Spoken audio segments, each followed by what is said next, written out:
Good day, search students. So this is our last topic, last module for Principles of Geology. So it is all about climate change. Medyo mahaba-haba siya, pero let's see what we can get. Okay, we will discuss this in detail since many parts should really be in detail dahil nga hindi nyo maintindihan ang climate change without those specific details. And I am asking for your cooperation and for your consideration as uh, I'm recording this right now and it's pretty loud here. Ngayon lang ako may free time, so just bear with me, okay? Okay, let's start the discussion proper. So first, let us have the introduction. So makikita nyo naman ito sa module ninyo. So basically, this is just the prologue of the module, okay?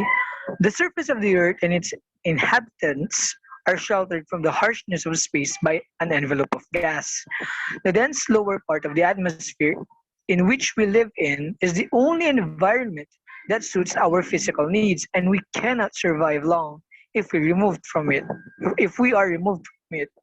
To travel into space or descend into the sea with comfort and safety, we must surround ourselves with a bubble of gas that essentially duplicates the atmosphere of the Earth. Our dependence on the atmosphere is sufficient reason for us to study, appreciate, and feature it. But what if the very coating of our existence is decimated by both humans and nature?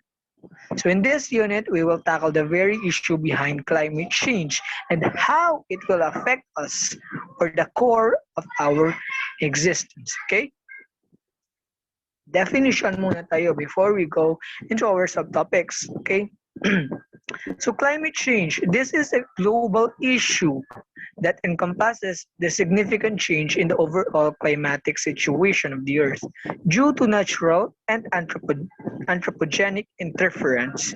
In other words, climate change includes major changes in temperature, precipitation, or wind patterns, among other effects that occur over several decades or longer. So basically, ito nga yung uh, laging pakay ng mga scientists. They want to clarify this concept dahil nga delikado nga siya, lethal siya for our generation. So, maglilitawan yung iba't ibang scientists, ni Greta Thunberg, gumagamit ng iba't ibang medium or media to parang i-disseminate kung ano nga ba talaga ang climate change and how it is really affecting the future generation. Okay? So ngayon, di-discuss naman natin yung mga different subtopics na kailangan nyo malaman regarding sa climate change because you cannot be a climate change advocate without really knowing what is climate change. Okay? So first, we have Earth's atmosphere. Titignan natin ngayon kung ano muna yung estado ng atmosphere natin before we go to the climate change na part.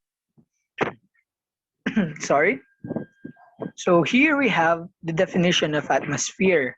So atmosphere is that thin gaseous layer that envelopes the lithosphere. Basically, ito yung bubble na ginagalawan ng Earth na mayroon iba't ibang uri ng gases na nakakatulong para para mabuhay tayo, para mabuhay yung iba't ibang species and para makapag-conduct tayo ng different activities. Okay?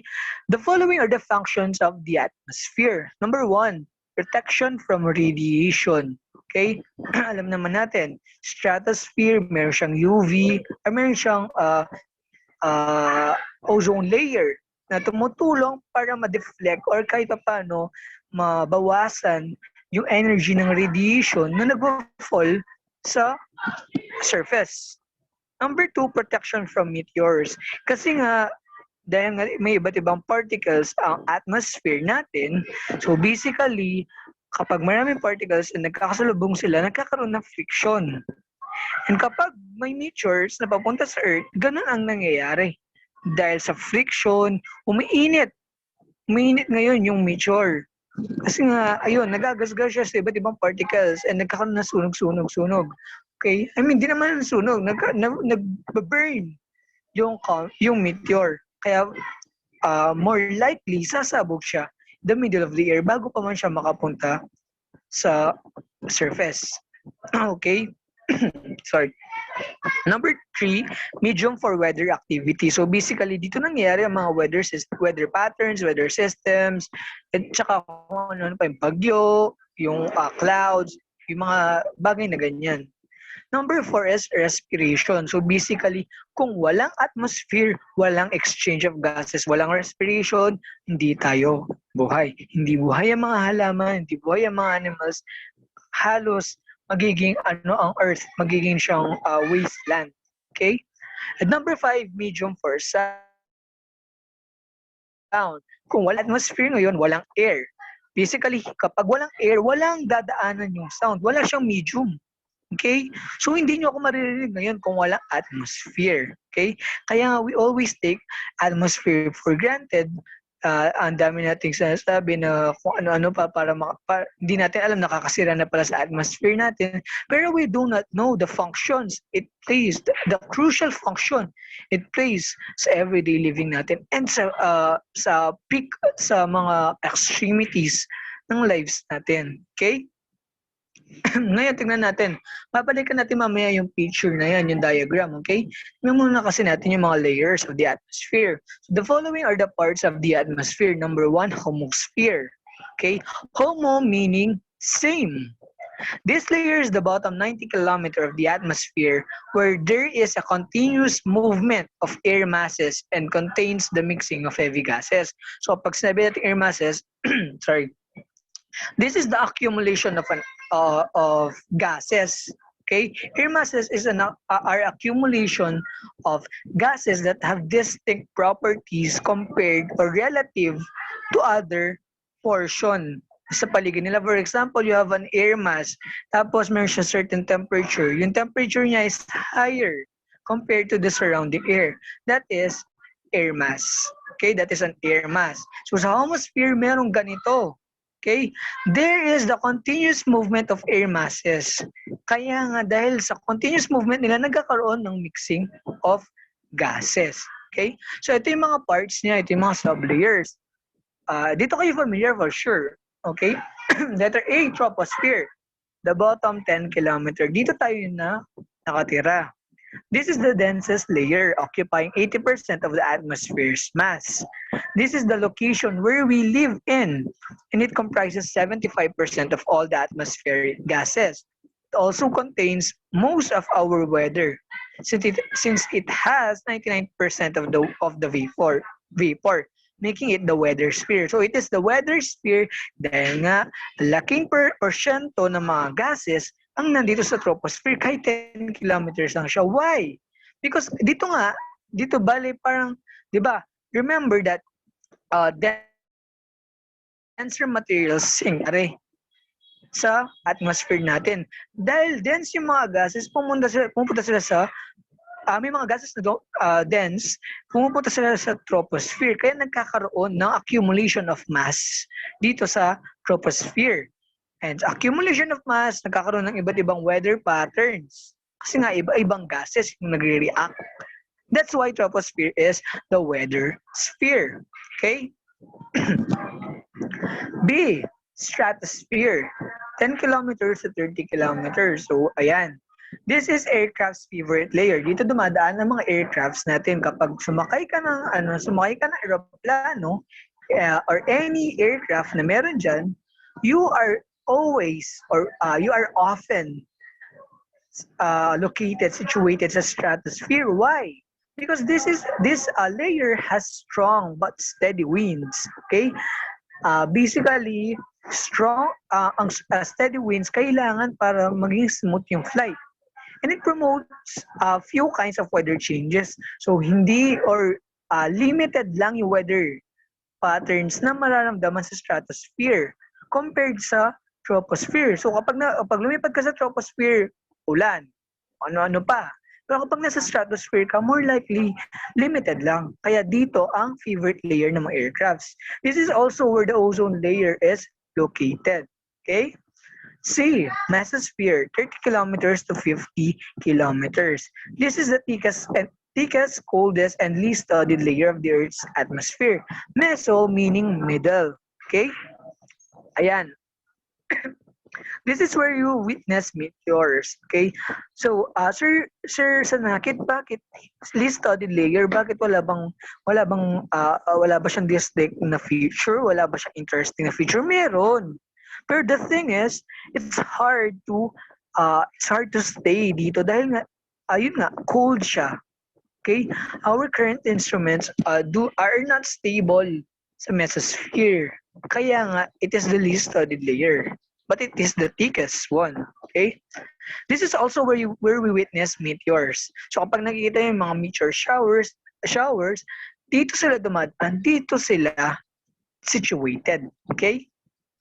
So, ayun na, yun yung homosphere, nagkakaroon ng mixing of gases. Ngayon, pupunta naman tayo sa heterosphere. Heterosphere, meaning different. Okay? This is the outer portion of the Earth's atmosphere where there is no mixing of gases. So, kung there is no mixing of gases, di ba, dapat isang ano lang siya, isang air mass lang siya, isang configuration lang siya. So, dapat homosphere, dapat one. Okay? Kapag kasi sinabi mong heterosphere, basically, distinguishing yung iba't ibang layers niya, iba't ibang gases. Okay? Kaya siya heterosphere. There's no mixing of gases. So you can easily distinguish the parts. Pero kapag homosphere, dahil nga nagkakaroon ng mixing of gases, nagiging parang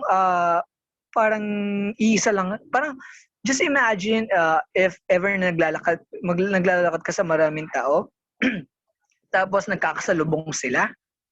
Okay? Let's say for example sa China, since it is populated sa capital city niya. So kapag naglalakad yung mga tao, 'di ba hindi mo madidistinguish sila kasi marami sila.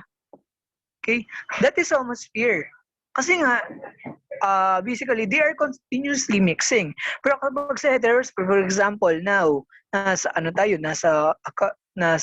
parang we practice physical distancing. Okay? So, hiwa-hiwalay yung mga tao. And you can distinguish them from one another. That is heterosphere. Okay? Kaya kahit na there's no mixing of gases, the reason why it is called heterosphere is because you can distinguish the different gases na nandito. Okay? And the layers of lighter gases exist such as hydrogen and helium dito sa heterosphere. So, tingnan natin. Wait lang, iinom lang ako .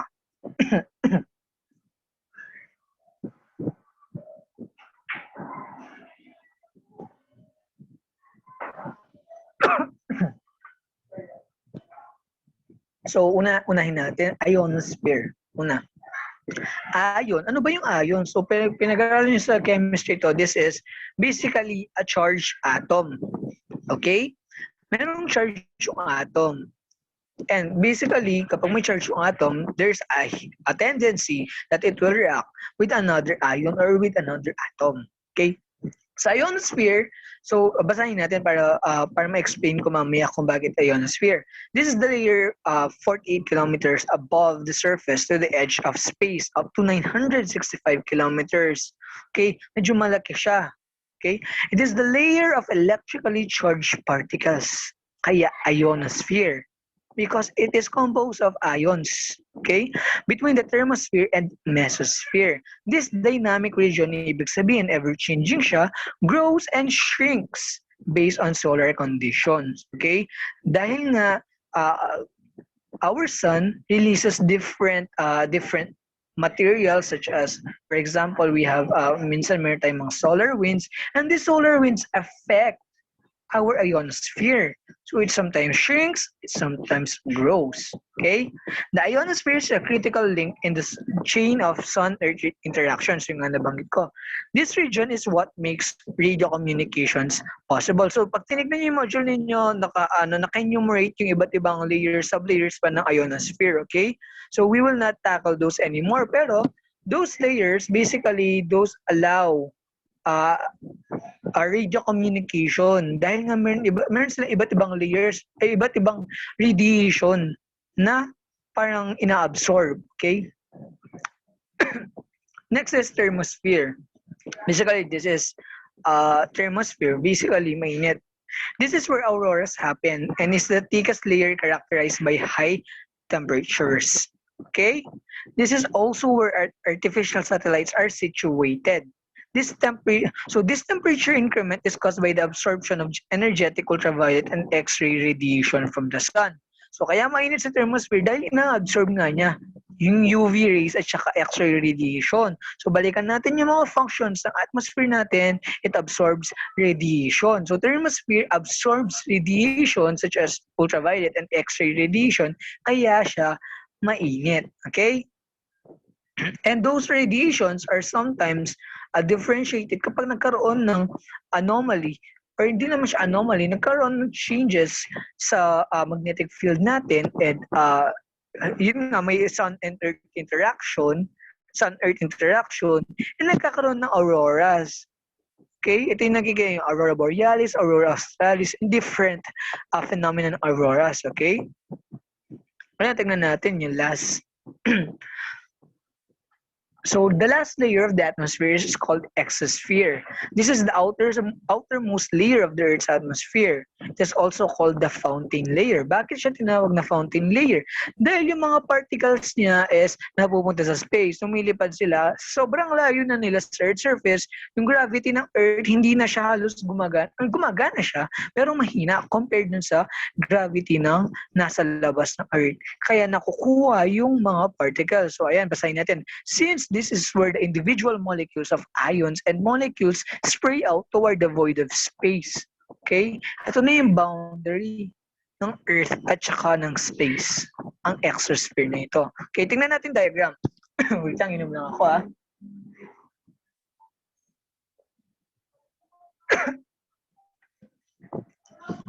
Okay, tingnan natin diagram. So sa baba, makikita nyo yung troposphere. Okay?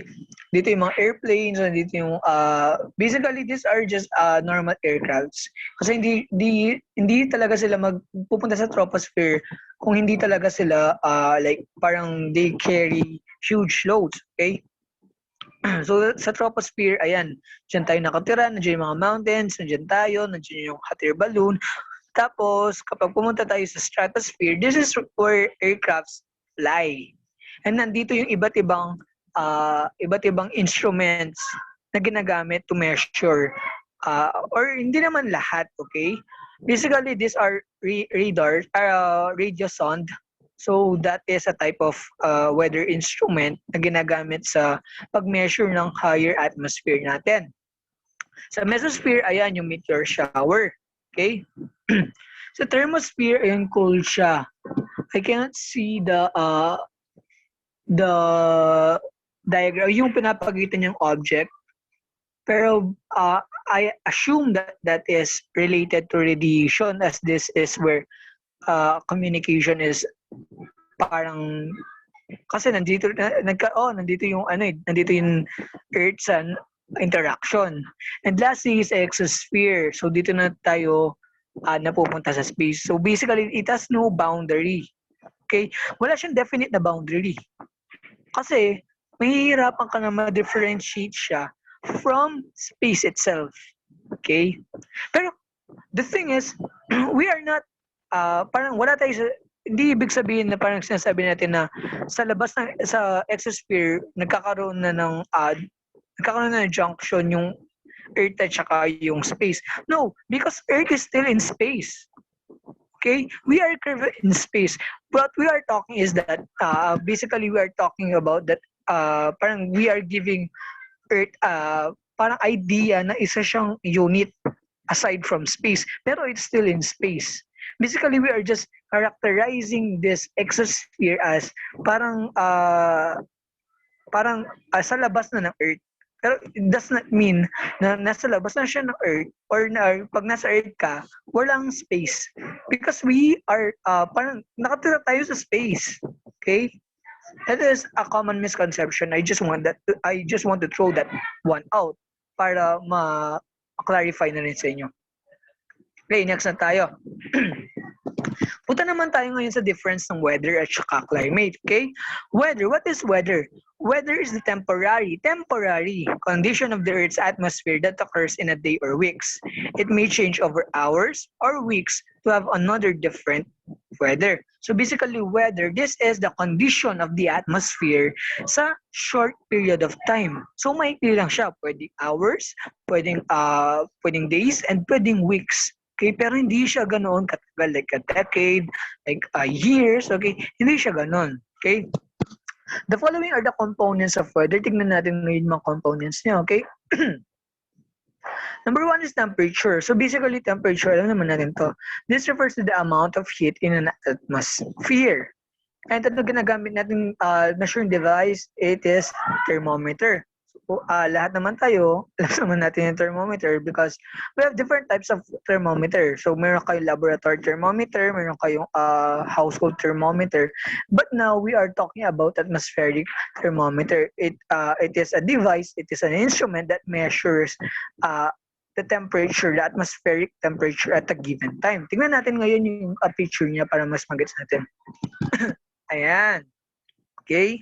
You have a degree Celsius on, kung titingnan ko sa katawan ko or sa paningin ko ngayon, sa right, you have the degree Celsius and sa left, you have the degrees Fahrenheit. Okay? That is a thermometer. That is an atmospheric thermometer to be specific. So kapag tinanong kayo ng teacher ninyo, ano yung device na pang-measure ng atmospheric temperature? You say atmospheric thermometer because there are a lot of thermometers. Kung yung sasagot mo thermometers, okay? Kasi ulitin natin, meron tayong laboratory, meron tayong kitchen thermometer, meron iba-ibang klase ng thermometer. So be specific kapag tinatanong kayo. Okay? Second element of weather is pressure. So kapag sabi ng pressure, this is the force exerted by air onto surfaces. So basically, kung titingnan natin sa physics or chemistry, pressure is force per unit area. Okay? Ito naman, i-apply ngayon natin sa atmosphere. This is the measure of the force exerted by air onto a certain surface. Okay? It is expressed in atmosphere or ATM. So huwag kayong malilito kasi meron ako mga classmates na iniisip kapag ATM yung nakita nila, atom. Okay? It's atmosphere. Okay? Tapos meron din tayong unit na millimeter of mercury, mmHg. Why millimeter of mercury? Basically, dahil nga, ang ginagamit sa mga thermometers is mercury. Or kaya bar. Yan yung unit, yung bar. The weight of the particles within the air creates pressure because of the gravity of the earth. So basically, kahit sobrang liit na particle yan, hihilain ni earth. And it will cause it to have weight or density. Kapag meron ka weight and density, you have pressure. Okay? Since more air is present above the air, about to the ground, atmospheric pressure is the highest on the planet's surface and reduces as altitude increases. Okay? Kasi, parang ganito lang yan, common sense. Kapag mas malapit ka sa source, parang, okay, say, let's say, meron kang bonfire.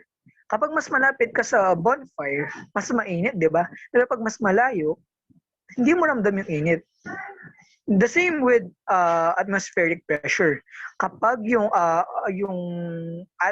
parang certain mass of gases mo ay nasa malapit sa surface, mas malapit siya sa core, so mas mataas yung gravity. Pero kapag lumalayo ka na, mas na siya, nare-reduce siya. Kasi nga mas na-reduce yung effect ng gravity. So our measuring device is barometer. Tingnan natin kung ano barometer. Ayan. So ayan, makikita nyo 1,000, 1,010, 1,020. That unit is mmHg. So millimeter mercury. Millimeter mercury. So ayan, makikita nyo merong stormy, rain, change, fair, very dry, kung ano pa yung description. So mayroong mga description bawat bawat parang pressure. So ayan, makikita nyo dyan. Next is wind. So ano nga ba yung wind? This is a large-scale movement of air from a region of high to low region pressure within the atmosphere. Movement of air horizontally. Okay? Bakit horizontally? Kasi may ibang tawag kapag vertically, I forgot it. But it's parang current, I think. There's something na current doon. Basically, wind, this is the movement, large scale. Okay? So, meron tayong dalawang subparts ng wind. Ano nga ba yung mga minimeasure natin properties ng wind? Okay? Una, wind speed. This is the measure of how fast air is traveling horizontally. Okay? Kung gaano kabilis. It is affected by two factors. First, the Coriolis effect. So, if alam niyo yung Coriolis effect or hindi niyo alam, siguro let's define it. So, kapag umiikot yung isang bagay, Coriolis effect basically is an effect na parang minumove yung air. Dahil nga umiikot yung earth, parang sumasabay. That is Coriolis effect. And we also have friction. Okay? Basically, friction, this is the contact between two surfaces. Or hindi naman kailangan two surfaces, two particles or two different units. Okay? That is already friction. So, affected siya. So, a measuring device naman natin with wind speed is anemometer. And letter B is wind direction. This is where the airs, this is basically trying to parang dinedetermine mo kung saan papunta yung air. Kasi dun sa una, wind speed, tinitignan mo lang kung gaano kabilis or wala kang direksyon. Now, parang yung wind speed is para siyang scalar quantity. Kasi unit lang yung binibigay niya sa'yo. Kung gaano lang kabilis pero wala siyang direksyon. Now, you have a vector quantity, wind direction. This is where the air is flowing or blowing. So the measuring device is a wind vane. Tignan natin ngayon kung ano yung pinagkaiba ng anemometer and wind vane at saka ano ba talaga itsura nila. Okay? So we have here a diagram. Okay? Or it's not actually a diagram. This is a real object. Okay? Sa taas, makikita mo wind vane. Parang siya ganon. Basically, kapag malakas yung hangin, yung Davis na part na yan, yung may, di ba may patusok dun sa taas, basically gumagalaw yan. Base kung saan papunta yung wind. Okay? Ganun yung wind vane. Yung dun sa part na sa taas, sinusundan niya, bale, go with the flow. Parang ganun, go with the flow of the air. Kung saan kadalhin ang hangin. That is a wind vane. So, basically, medyo mahirap siyang i-imagine ngayon or tignan ngayon kasi na-familiarize tayo dun sa wind vane na parang manok. Di ba yung manok tapos meron siyang arrow? Wind vane din yon, pero ito ibang form kasi. Okay? Sa baba, anemometer. Okay? Para silang cups. Tapos, they are measuring wind speed. Okay? Meron silang mga nakalagay sa loob. Pang measure ng wind speed. Umiikot din yan. Gaya ng wind vane. Okay? Pero ayan, kung makita nyo, tatlong cups sila, tapos minimeasure nila yung wind speed. Bakit tatlo? Bakit di na lang isa? Kasi kailangan hindi naman gagalaw yung buong structure kung isa lang, di ba? May panahon na mag-stop talaga siya kahit malakas yung wind. Kaya that is the structure of an anemometer. Next is humidity. This is the amount of moisture in the air. So ito yung basically, this is parang kung gaano kabasa yung atmosphere. Okay? Mostly in the form of water vapor. Ang measuring devices natin, hygrometer and psychrometer. Pero basically, they are not different from one another. Psychrometer is just a parang it is a subset of hygrometer. Okay, tingnan natin. Wait lang Inom lang ako.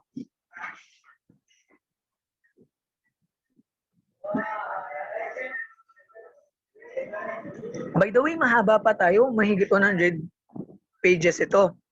So, if you feel free to post it anytime para you can apply parang yung 2020 rule or kung ano. Kasi hindi biro ang eye strain, okay? You can always stop it whenever you want.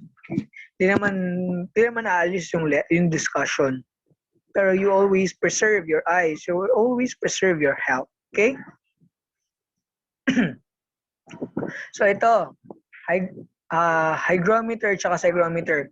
Dun sa part na that is a psychrometer. Difference, that is a hygrometer. Okay? Psychrometer sa left, yung parang cellphone, parang yung pantawag, yung mga kapag yung mga guards, 'di ba? Meron silang parang ganyan, yung pantawag. So, nakalimutan ko kung anong tawag doon. So, that is a psychrometer. Dito naman sa yung parang may pabilog, parang alarm clock, that is a hygrometer. Dito yung pang-measure ng humidity ng air. Okay? Gaano kabasa yung air? Next is precipitation. This is water in all its different states, which formed after the condensation or after condensation turned water vapor into its solid form, which falls to the ground after it becomes too heavy to remain suspended within the air. So basically, precipitation, ito yung ulan, ito yung snow, ito yung pag-ulan ng yelo, at saka yung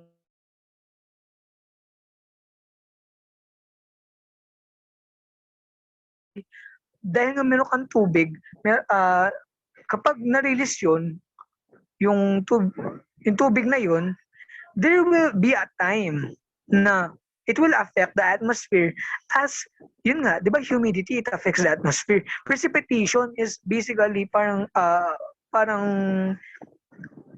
it is a consequence, it affects humidity kasi binabawasan niya yung tubig sa atmosphere.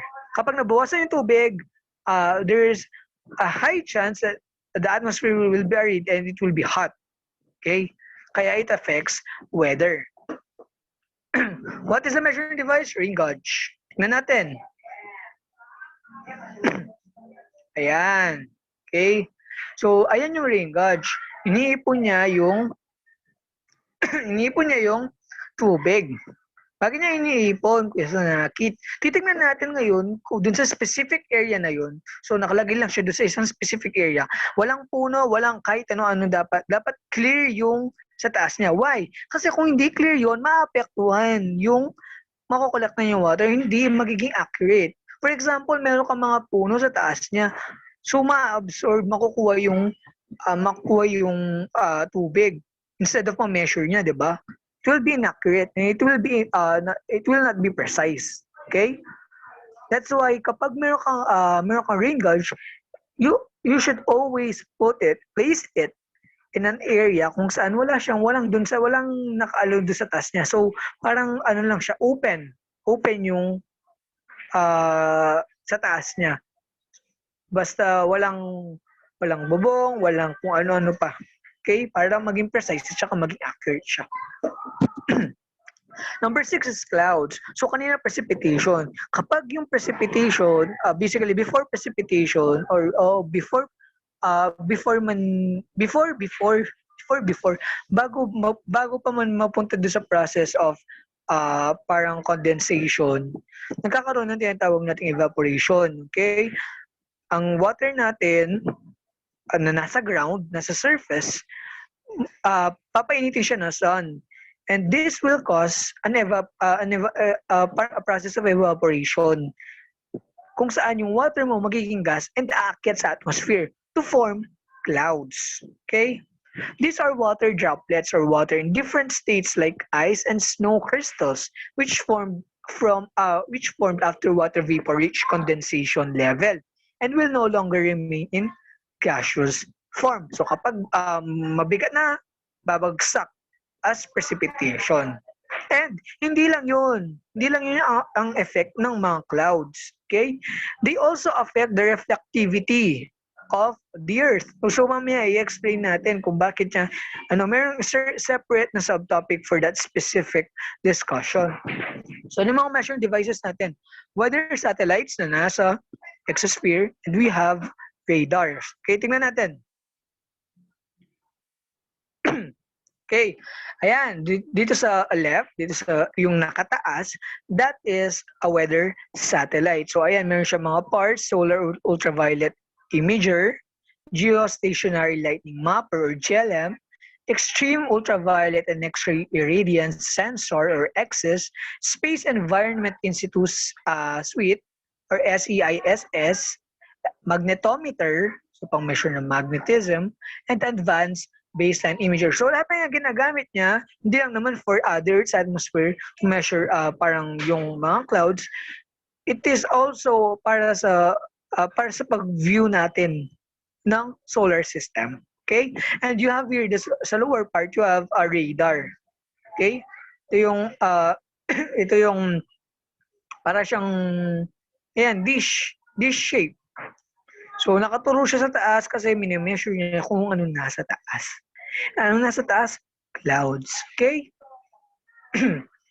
Number 7 is sunshine radiation. Sunshine duration. Kung gaano katagal na-expose ang isang surface sa solar radiation. So this is the length of time of the surface is directly exposed to solar radiation. Nagbabago-bago ito kasi nga iba-iba yung na-receive natin solar radiation. Okay? It is also referred to as daylight hours and measures the number of exposure over a set period of time. Is generally in hours per day or year. Okay? Basta basically the main context of sunshine radiation duration is how long how long a certain surface, a certain or particular surface is exposed to radiation. Okay? Ano measuring device natin? Campbell-Stokes recorder. Tingnan natin, medyo unfamiliar, okay? Ayan. Siyang bolang kristal. Tapos, ina-absorb niya, basically, tinitignan niya kung gaano kadami, or di naman gaano kadami, kung gaano, kung ilang oras, okay? Kung ilang oras nakapabad yung isang surface sa solar radiation, sa sun. Okay? Yun yung sunshine duration. Natin. Okay, tapos na tayo sa weather. Okay, sa climate naman. This is that kung yung weather is for short term, climate naman is for long term. Okay? Kung sa weather pang fling, si climate pang asawa. Okay? This is the temperature and precipitation patterns and range of variability average over the long term for a particular region. So it can be decades, it can be years, it can be kung ano-ano pa. Okay? So, the following are the factors that affect climate. Kung kanina meron tayong iba-ibang yung mga clouds, kung ano-ano pa. Dito naman, let's see kung ano yung mayroon sa climate. Kung ano yung definition ng mga kanina. Kasi meron mga factors din ng factors ng weather na factors din ng climate. Okay? So, hindi na natin uulitin. So, number 1, temperature, and number 2, precipitation. Discuss na natin yun sa, okay? Number 3, latitude. This is the angular distance of a place north or south of a celestial equator. Okay? Doon muna tayo. So, kumuha ng globo. Merong linya doon sa gitna, di ba? That is called the equator. And kung gaano ka kalayo sa equator, it will dictate how it dictates the intensity or duration of insolation, which is the total energy received by the Earth from the sun's radiation. So, ayun yung factor ni latitude. Kung paano yun na-apektuhan yung climate, okay?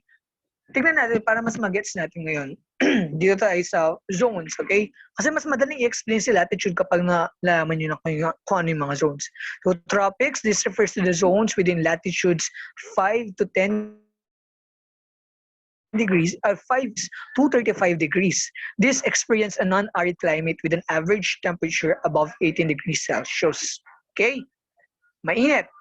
And there's a diverse weather pattern dito. The weather condition is humid. Okay? B, temperate region. This refers to the zones in a range of latitude between 40 degrees and 60 or 70 degrees. This zone does not experience extremes of temperature. Mamaya makikita nyo kung bakit. Dito tayo dun sa diagram, okay? Dito tayo dun sa diagram para mag-gets natin. C, polar region or frigid zone. This refers to the zones that occupy the geographical poles. It exhibits extreme cold weather patterns. So ito, yung tayo diagram para mas mag-gets natin. You have the sun. Ang makikita nyo dun sa gitna, di ba, you have the equator. That is the line that separates the Earth into two parts, into two semicircles. Okay? Ngayon, sa part na equator, sa palibot niyang ganyan, you have what we call tropical zone. They are directly focused into the sun. Kaya mainit. Okay? Kaya maraming weather patterns. Kasi na-expose sila mismo sa init ng sun. Okay?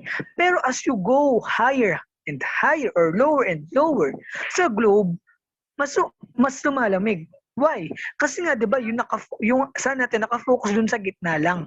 Or hindi naman sa gitna lang, pinaka-focus niya is yung gitna. And habang lumalayo ka, lumalamig. Kasi kumukonti yung radiation na nakukuha mo. Okay? Tingnan natin.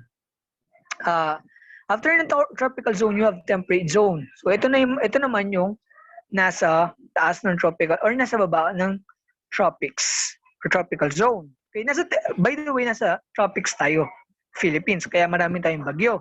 Okay? 20, I think that's an average of 20 typhoons every year. Okay? So temperate zone, ayan. Walang extremes of temperature. Bakit? Hindi siya hindi siya nakaka-experience or hindi man sa hindi nakaka-experience, hindi palagi. Okay? Hindi irregular yung pag-experience or yung pag-experience niya ng extremes of temperature. Basically, kapag sabi mo extremes of temperature, sabihin mainit, sobrang init, or kaya sobrang lamig. Kasi nga, hindi niya na-experience palagi yun kasi nga, nasa gitna siya ng tropics at saka ng polar zone. Okay? Parang regulated lang yung na-receive niyang radiation. So, punta tayo sa polar zone. So, nandito tayo sa poles. Okay? Dito yung makikita yung mga icebergs, mga seals, mga penguins, mga polar bears, etc. Okay? Malamig dito kasi maliit lang yung surface na pwedeng parang mag-land yung solar radiation. So, may konti lang yung init na ma-receive. Kaya sobrang lamig or hindi naman sobrang lamig. Parang mas malamig siya relative to temperate and tropical zone. Okay? That is latitude. As you go higher and higher from the equator or lower and lower from the equator, you will get a colder temperature, a colder climate. Okay? Number 4 is topography. So when we say topography, this is the relief of an area including natural and artificial features. So basically, ito yung mga features ng area mo. Meron kang mountains, meron kang dagat, meron kang parang urbanized area, kung ano-ano pa. Kung ano yung feature ng area mo, that is topography. Okay? So we have here an example. This is a mountain. Okay, kung nadaanan nyo yung grade 9, I think that's fourth quarter, third quarter, it tackles about this specific diagram. The windward side and the leeward side of a mountain. So kapag windward, yun, mainit yung hangin. Why? Kasi nga, galing pa lang siya dun sa medyo babang parte ng atmosphere. Kasi kapag pumupunta ka sa mas mataas na mamaya i-explain natin yung altitude or yung height above sea level. So kapag pumunta ka sa taas ng mas mataas na parte ng crust ng ng surface natin, lumalamig. Basta mamaya malalaman niyo yan. Basta tandaan niyo na kapag itong diagram na to, from mainit, tataas siya, magiging malamig yung hangin, bababa siya, magiging mainit. So, basically, how it affects the temperature or the climate of a region, kapag nakatira ka dun sa taas, malamig for the entire year. Hindi naman entire year, pero it is generally colder. Pero kapag nandun ka sa baba, or nasa parang lower ka compared to the peak of the mountain, mas mainit yung ma-receive mo hangin. Okay? May discuss natin. That is topography. Okay. Number 5, you have atmospheric circulation. Okay? Diba nabanggit natin kanina, nagkakaroon ng mixing of gases. Okay? And that is atmospheric circulation. This is the large heat of air. It's caused by the sun's heat and Earth's spin. Yung Coriolis effect nga, di ba? Atmospheric circulation deals with the flow of pressure within the Earth's atmosphere. Therefore, the exchange of these zones affect the temperature of different areas, causing climatic changes. Okay? Okay. Sorry. Yan lang ako.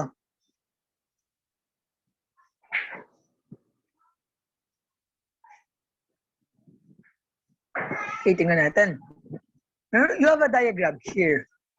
Okay? Remember yung convection na binabanggit natin. Convection na pag-aralan natin ng modules 1 and 2. So it states that yung mainit na bagay, mag-rise siya, and yung malamig, magsisink siya. And this is applicable sa atmospheric circulation. Di ba mainit yung sa equator? Makikita nyo, tumataas ngayon yung hangin papunta dun sa poles, dun sa mga poles. Kasi mainit siya. Okay, dun bumababa siya papunta dun sa mga poles. Parang distribution of heat ngayon, dinidistribute niya, di ba? Heat always travels, or it generally, in average context, it generally travels from a lower pressure or from lower temperature to higher temperature. Okay? Or from higher temperature to lower temperature. I stand corrected? So, since mataas yung temperature na nasa equator, magdidistribute yan, pupunta ng poles. And yung hangin na nasa poles, yung air masses na nasa poles, dahil malamig yun, bababa papunta sa equator. That is atmospheric circulation. Okay? So, meron tayong different cells. Makikita nyo yan dun sa modules ninyo, pero we will not tackle them anymore. Kasi that is generally, na-discuss naman natin dito kung ano yung generally, parang ano yung atmospheric circulation. Okay?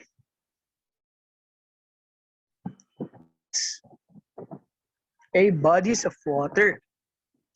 So this is a significant accumulation of water on a planet's surface. It affects the climate because it transports heat from the tropics to higher latitudes, absorb greenhouse gases, and stores solar radiation.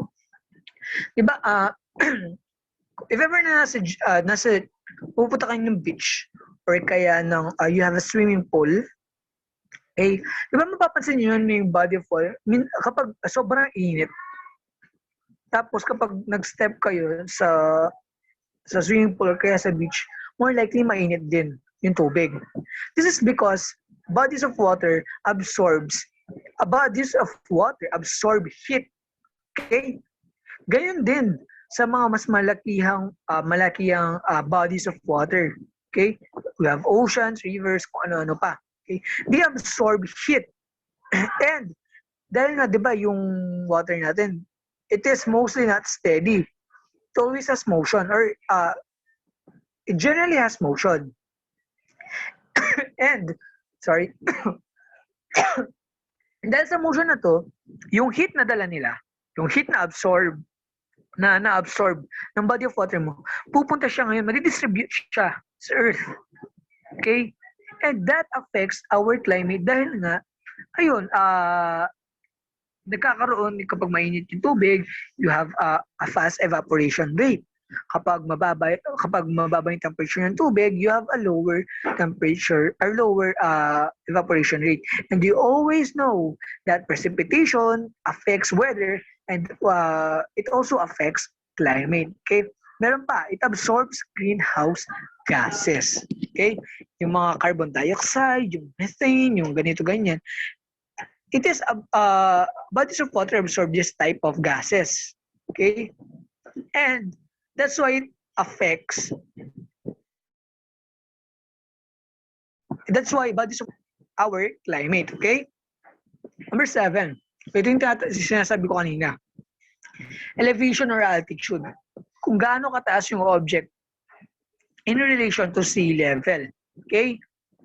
Basically, kapag elevation kasi, higher altitude places are cooler than places na nasa lower altitudes.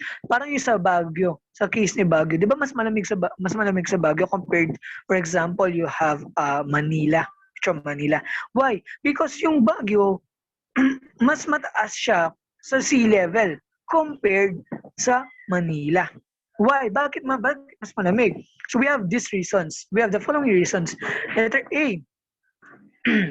Higher altitude places contain high altitude air that is thinner and less dense. Higher places Basically, kumukonti, di ba nga kapag pupunta ka ng Mount Everest, kapag yung mga makikita nyo documentaries, they always have oxygen. Kasi dun sa tuktok, dun sa malapit na sa tuktok, maubusan ka ng hangin. Kasi thin na yung air mo dun. Kaya kailangan mo ng oxygen. Okay? Which means it cannot hold much heat. So kapag konti yung hangin, syempre, wala mag-absorb ng heat. Kaya mas malamig kapag nasa mataas na places ka. Yun nga sa Mount Everest, di ba? Malamig doon. Okay? Merong ice caps dun sa niya. Hindi naman ice caps, snow cover. Okay? And we have also the reason that it is because as you go higher, there is less air. Ayun, nabanggit naman na. Above you, thus the air pressure decreases and air molecules spread out further. So since konti yung air molecules mo dun sa taas, dun sa higher altitude places, as stated nga dun sa idea, dun sa idea ng letter A, di ba nabanggit din natin kanina na air molecules travel from lower temperature or from higher temperature to lower temperature. So kailangan niyang parang nag-spread siya eh. Kailangan niyang mapalibutan lahat. So since konti yung air mo dun sa taas and nag-spread out pa rin siya, dun sa specific area mo, kukunti yung air mo. Okay? There mo talagang nag-spread sila. So, dahil sa pagkaka-spread nila, kumukonti yung air mo and lumalamig na lumalamig. Okay? That is how elevation affects climate. Okay? Tingnan natin. Banggit natin kanina, di ba? You have the sea level. Ayan, tignan nyo. 10 degrees Celsius. You go 200 meters above sea level, 8 degrees Celsius. 400 meters above sea level, 6 degrees Celsius. 600 meters above sea level, 4 degrees Celsius. 800 meters, 2 degrees. 1,000 meters, 0 degrees. 1,200 meters, negative 2 degrees Celsius. Doon sa summit niya, which is 1,347 meters, negative 3.5 degrees Celsius. So kapag, di ba, kapag mas mababa yung value ng temperature mo, mas malamig. Okay? Kita nyo, mas lumamig. Okay? Pero meron kasi mga tao na sinasabi, bakit mas mainit sa babang parte ng Earth dun sa mga lower altitude places kasi kung isipin mo, di ba, parang mas malapit yung mga high altitude places sa sun. So basically dapat mas mainit sila. Pero no, that's not how it works. Okay? So next time na mayroon magsabi sa'yo na or magtanong sa'yo, nagkaroon ng anomaly na parang naisip niya na logic na mas unang natatamaan yung mga higher altitude places. So basically mas mainit sila. Refute them and always state yung nabanggit nga natin dito sa previous slide. Okay? We study not just for ourselves, we study to disseminate information, to correct people, and to build a new generation of parang responsible people. Okay? We do not want people na parang conspiracy theories. Okay? Conspiracy theories are interesting, but if they are not factual, they are not based on factual evidence. You should not believe on it, and you should not be interesting because the real deal is much more interesting compared to the fake things. Okay? So, when we talk about vegetation, this is the plant life of a region. Okay? Kapag mas marami kang vegetation, the tendency is that the energy and radiation that is falling on your certain place or certain particular area is high. Okay?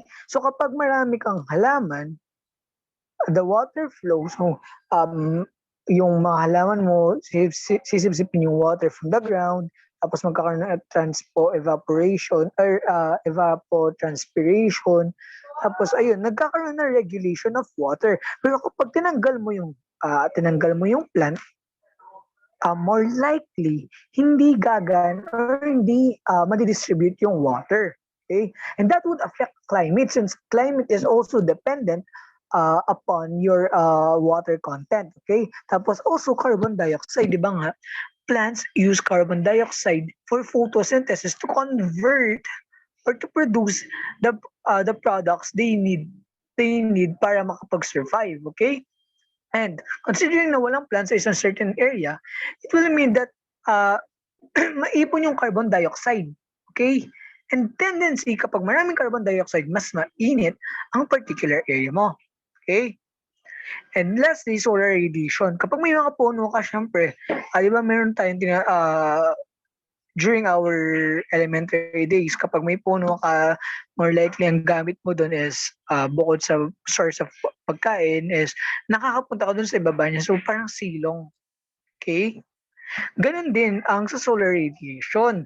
Basically, ang mga puno, ang mga vegetation, they increase the reflectivity of the surface. Nababawasan yung radiation na nagpo-fall sa surface. And as a result, nababawasan yung init. Okay? That is why vegetation affects our climate. So we have a diagram here. Ayan, makita nyo. Basically, those are the different areas na related, parang areas na or environment biomes na dependent sa kung ano yung nakatanim na puno or kaya vegetation na meron. So you can see you have here rainforest. So you have bali increasing temperature siya. Kasi nga basically this is parang marami siyang trees. Marami talaga siyang trees kaya nga rainforest. And then you have forest, taiga hanggang tundra. So basically, habang tumataas ka, there is a decrease in temperature since there is parang di na-regulate yung heat mo. And there's also a decreasing precipitation as you go along habang nababawasan yung vegetation mo. Why? Kasi nga, wala taga-distribute ng heat. And as a result, your specific precipitation for that particular area is parang natatorn away siya. Okay, nababawasan. Okay? So those are the factors that are the elements that affect climate.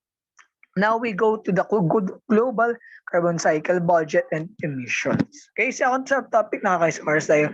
No worries, you do not have to watch this bali parang isahan. Okay, you can always cut it. Okay? Pero, ayun, mahaba man or hindi, basically, we just want you to learn. So, yun, pag-taste na lang. Marami naman kayo matutunan, no worries. I will not parang make this as formal as possible para mas matuto kayo, okay? Okay, the first definition is about carbon. Basically, this is an element, an organic element present in the periodic table and is the backbone of life. Why? Dahil lahat ng life na meron kang makikita, it has carbon. Okay? Basically, sa sobrang dami ng configurations na pwedeng kunin ni carbon, nakabuo siya ng isang system na tinatawag nating life. Okay? Tapos, ang system of parang pag-ikot ng carbon, pag-travel niya sa iba't ibang objects, iba't ibang places, it's called global carbon cycle. Okay? To read the definition, this is the process in which carbon atoms continually travel from the atmosphere to the Earth atmosphere. Okay? The following are parts of the carbon cycle. So, pasado lang tayo for this. Okay? Kasi napag-aralan naman nila ito. Number 1, carbon moves from the atmosphere to plants. In the atmosphere, carbon is attached to oxygen in a gas called carbon dioxide. Carbon dioxide ay parang a-absorb ni plant para ma-conduct yung pinatawag nating photosynthesis. Okay? Tapos, after nun, carbon moves from plants to animals. Kapag kinain ng animals ang plants, yung carbon ma-absorb ng animals. So that's number 2. Okay? Number 3, carbon moves from plants and animals to soils. Kapag namatay animals mo, pupunta ngayon yan sa soil. Ma-absorb na soil yung carbon mo. Kahit plants, kapag namatay yung plants, ma-absorb ng soil. Okay? Tapos, carbon moves from living things to the atmosphere. Okay? After nilang fossilize, for example, or nagkaroon ng decay, ayan, nandun sa number 3, okay? Nagkaroon ng decay, ibig sabihin, nagkaroon ng disintegration of parts ng ng plant mo or animal, dead plants and animals. And as a result, yung carbon dioxide mo na punta sa atmosphere. Okay, nare-release. Okay, kaya nga mabaho. Okay? Then each time you exhale, you are releasing carbon dioxide gas into the atmosphere. Animals and plants need to get rid of carbon dioxide because this is a byproduct of different processes. Okay? And that certain process na kung saan nire-release yung carbon dioxide gas is called respiration. Okay? Number 5, carbon moves from fossil fuels. So, fossil fuels, as napag-aralan natin sa module 5 or module 6, I stand corrected, is any form of fuel na galing sa dead living things. Okay, dead living things, formerly living things. Okay, the atmosphere when fuels are burned. When humans burn fossil fuels to power factories, power plants, cars, and trucks, most of the carbon quickly enters the atmosphere as carbon dioxide gas. Kaya nga, pinapatigil natin yung iba't ibang factories because they produce carbon dioxide, which is a greenhouse gas na nakakatulong sa pag-init ng Earth, which is ayaw natin. Okay? Number 6, carbon moves from the atmosphere to the ocean. Diba, nabanggit nga natin kanina, na-absorb ng oceans yung mga greenhouse gases. And isa sa mga greenhouse gases na yun ay carbon. Okay? Yun. So that is the global carbon cycle. Dali lang naman siya isipin. Yan. Next. Carbon sources. So we will just differentiate yung mga iba't ibang terminologies regarding sa carbon cycle. Okay? Number 1 is carbon sources. Kapag sabi mo carbon sources, these are processes and organisms that emit carbon. Kaya nga source. Basically, sila yung nagre-release ng carbon. Okay? Carbon 6 naman, these are processes and organisms that absorb carbon naman. For example, you have trees. They absorb carbon dioxide from the air. They are carbon sinks. Next is carbon fluxes. These are processes and organisms that allow the flow of carbon between sources and sinks. So basically, these are media kung saan napagpapalit yung direction ni carbon from carbon sinks to carbon sources or vice versa. Okay? A source may also be a sink. Okay? For example, the atmosphere is a source of carbon dioxide for photosynthesis, but it's also a sink for carbon released during respiration, burning, and decay. Okay? Remember that. Then we have what we call carbon budget. Basically, this is the budget of all emissions and removals of carbon dioxide, which are the direct or indirect result of human activities. So we are just taking in consideration of only anthropogenic activities, okay? Human-based activities ang tinitingnan natin kung paano nila nire-release and dina-absorb yung carbon dioxide. The biggest component of this carbon perturbation is the emissions from the combustion of fossil fuels such as coal, oil, and gas, okay, which accounts for almost 90% of all carbon dioxide emissions and includes a small component for the production of cement. The rest of the emissions come from land use change or, for example, deforestation. Okay? Next, carbon footprint. This refers to the total amount of greenhouse gas emissions that come from the production, use, and end of life of a product or service. It includes carbon dioxide, methane, nitrous oxide, and fluorinated gases which trap heat into the atmosphere, causing global warming. So yung carbon budget, kung yung carbon budget is the budget na naiipon mula sa emissions and removals of carbon dioxide mula sa anthropogenic activities, si carbon footprint naman by you are just totaling yung emission, wala nang removal. Okay?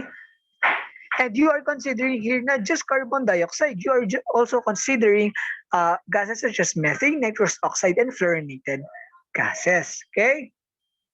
The next, the following are the reasons why the amount of carbon increases in the atmosphere. Number 1, the sources are increasing. O nga naman, dumadaming technology and as a result, maraming factories ang nangangailangan pa ng taas yung level of performance nila and as a result, nakakaproduce sila ng carbon.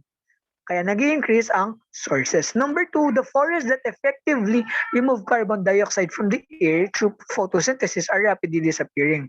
So, bukod sa dumadami yung sources, kumukonti yung sinks. Okay? Kumukonti yung nag-absorb ng carbon dioxide, kaya mas tumatagal sila sa air. Mas naiipon sila. Okay? That's reason number 2. Okay, tapos na pala tayo. Napakabilis, di ba?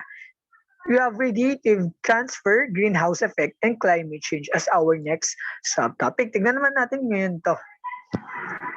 So radiation, what is a radiation? This is the energy transmitted by electromagnetic waves. Kaya nga tinatawag natin radiation yung mga like ultraviolet rays, ultraviolet kung ano-ano pa man, you have radio waves, ganyan. Lahat sila, those are radiation, they carry radiation kasi that is an energy. Okay?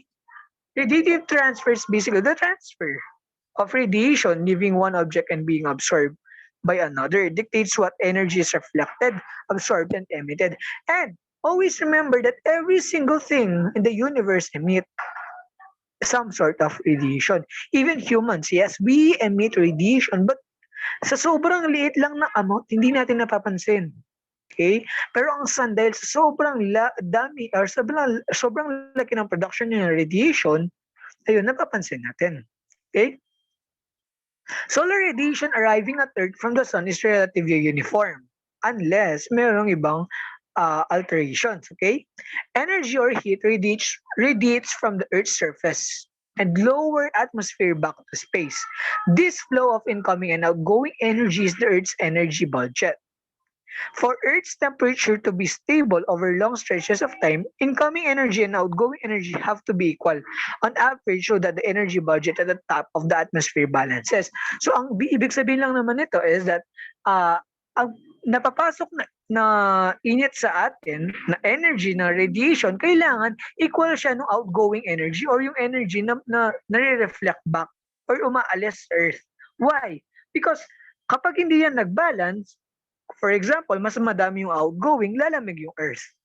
Kapag mas marami pumapasok kaysa doon sa lumalabas, iinit yung Earth. Okay? That's the energy balance or energy budget balance. So we have the following ideas na nangyayari regarding our energy budget. Okay? About 29% of the incoming solar radiation from the sun arriving at the top of the atmosphere is reflected back to space by clouds. Diba nabanggit ko kanina na clouds are also agents of reflectivity. This is because kapag nakatama yung ang parang natamaan or parang nadaanan ng radiation ang mga clouds, the tendency is that they will be reflected back. Okay? Kasi may particles pa rin ang clouds. Hindi lang siya puti na something na fluffy. Okay? Those are particles and those particles repel or they cause the reflection of solar energy. Okay? Bukod doon, atmospheric particles. So, meron silang particles that reflect back incoming solar radiation or reflective ground surfaces like sea ice and snow. About 23% naman na incoming solar radiation is absorbed in the atmosphere by water vapor, dust, and ozone. The remaining 48% passes through the atmosphere and is absorbed in the surface. Just imagine 48%. Halos kalahati. Okay? Just about 71% of the total incoming solar energy is absorbed by the Earth system. 71%. 29% lang ang naaalis sa Earth. So just imagine if hindi naging equal yung incoming at saka outgoing solar energy budget. That will result to the what we call greenhouse effect. Hindi discuss natin later, okay? Or the next slide. Ay, wala pa pala. Okay, basically those are just paragraphs that discuss how the flow of energy causes parang alteration of climate, okay? So we have albedo. This is nabanggit ko kanina to. This is the proportion of incident solar radiation that is reflected by a given surface. So tingnan natin yung meaning niya dito sa picture, okay? This is a measure between 0 and 1 of the amount of light reflected off of a surface. Okay? Kung gaano nag-reflect back yung is falling solar radiation. That is called albedo. Okay? Tingnan natin. Objects like dark asphalt and Bennu have a low albedo. Objects like ice and snow have a high albedo. Tingnan natin. Okay, di ba makikita nyo sa una asphalt, 0 albedo niya. May na-absorb siya pero konti lang yung na-reflect. Okay? Babaan pa natin, taasan natin, 0.25. Okay, makikita nyo yung arrow, naging dalawa yung nag-reflect. Ibig sabihin, mas marami yung na-reflect. Okay? And lastly, sa snow, albedo niya is 0.85. So basically, mataas yung reflectivity niya. Marami siya nare-reflect. So that is albedo. Sorry? Greenhouse effect. This is a phenomenon of radiative transfer, the process by which the energy of light waves is exchanged in a system. Basically, hindi pala buo yung definition niya. So basically, pag sabihan ng greenhouse effect, this is an effect of the accumulation of greenhouse gases. Kapag sabihin greenhouse gases, these are gases that can trap heat sa atmosphere natin. So meron tayong example dito para mas maintindihan. Imagine na nasa kotse ka, tapos yung kotse na nababad sa araw. Okay? Pagpasok mo sa kotse, di ba mainit? That is greenhouse effect. Dap yung heat dun sa loob ng car. And hindi siya makalabas or hindi naman sa hindi makalabas, limited yung makalabas. Okay? Mas maraming incoming na radiation kaysa dun sa outgoing. Kaya uminit dun sa loob. That is greenhouse effect. Okay? Katulad din ng sa atmosphere, ganyan din. Okay? Bali parang tinted glass na part na nagtatrap ng init. Parang yan yung parang we can say na ganun yung natin, ganun yung mga greenhouse gases. They are the ones that trap the heat that is coming from the sun. Okay? Next is global warming. So napag-i-interchange siya global warming, greenhouse effect, and climate change. Ngayon naman, kapag sabi mo kasi global warming, you are just referring to greenhouse effect, tumataas yung temperature because nagkakaroon ng trapping of heat. Global warming naman, this is the average increase in temperature. Okay? Kaya warming, uminit. Okay? In greenhouse effect, this is just a phenomenon. Global warming is also a phenomenon. Pero, ang greenhouse effect kasi, there is a trapping. Okay? Nakafocus. Si global warming, basta umiinit yung surface. That's already global warming. Okay? Pero kapag para mas maintindihan nyo, global warming, climate change are different because climate change can include okay? Pero global warming dapat mainit lang. Okay? Yun yung difference. Global warming, this refers to the recent and ongoing rise in global average temperature near Earth's surface. It is caused mostly by increasing concentrations of greenhouse gases, directly proportional ang global warming sa greenhouse effect. Global warming causing climate patterns to change. It is also directly proportional to climate change. So basically, greenhouse effect to global warming to climate change. Okay? The following are the factors that affect climate change. Una, volcanic eruption. So hindi lang hindi lang humans ang nagiging dahilan ng climate change. Also volcanic eruption. Okay? There was a time kung saan sumabog ang, I think that's Yellowstone, if di ako nagkakamali, or hindi ata Yellowstone. Basta volcano siya from a specific area. Tapos sa sobrang dito rin para sa sa Pilipinas. So dahil sa pagsabog niya, nag-release siya ng iba't ibang gases. And those gases tinakpan yung Earth. Bali nagsilbi silang takip from solar radiation. And ano nangyari? Nagkaroon ng global cooling. Okay? Karoon ng global cooling kasi nga hindi makapasok yung radiation, tinakpan ng mga gases. Okay? Kaya na-affect din ng volcanic eruption ang climate. Okay, nakakapag-cause din siya ng climate change. Actually, ito yung isa sa mga nagsisilbing hypothesis kung bakit namatay yung mga dinosaurs, okay? Because of climate change. Okay? Ayan, no? Dahil nga nag-release ng mga gases, ng fumes, itong si volcano, bali itong mga gases na ito, nire-reflect back yung heat na nanggagaling sa sun. And as a result, nagkakaroon ng global cooling. Okay? Number 2, strength of the sun. So basically, ano lang to, parang common sense lang to. Kung gaano kalakas ang sun, gaano siya karaming radiation na napoproduce, it's directly proportional sa na-absorb natin. Considering na wala tayong ilagay na ibang factors, yung strength of the sun lang. Okay? Yun lang naman yung idea ng strength of the sun. Number 3, changes in the Earth's orbit. So, basically, parang ano lang to. Parang, di ba, yung nabanggit na bonfire kanina. Habang lumalayo ka, habang gumagalaw ka, nagbabago rin yung na-absorb mong heat. Ganun din yung Earth. Kapag gumagalaw siya sa orbit niya, kapag nagkakaroon ng changes sa orbit niya, nagkakaroon din ng change sa na-absorb niyang heat. Okay?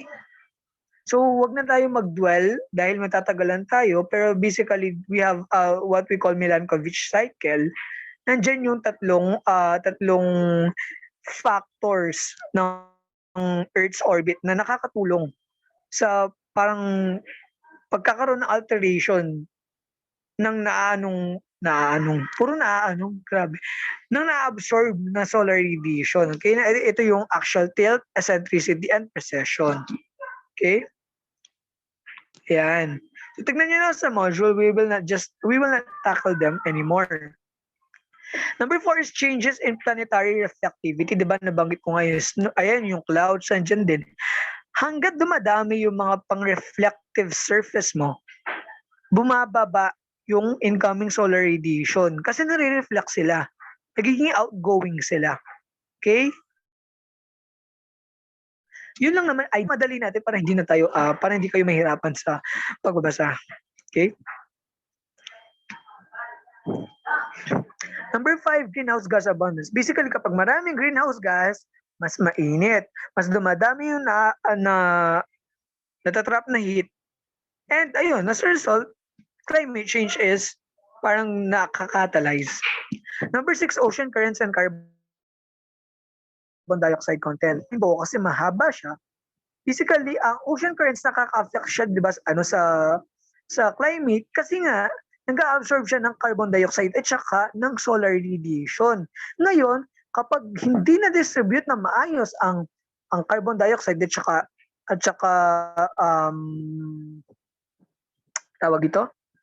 saka solar radiation, the tendency is magkakaroon ng effect yan sa marine life.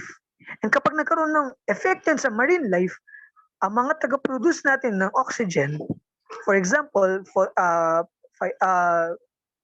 planktons, kapag namatay yung mga yan, mauubos yung oxygen and wala na tayong taga-absorb ng carbon dioxide. As a result, umiinit.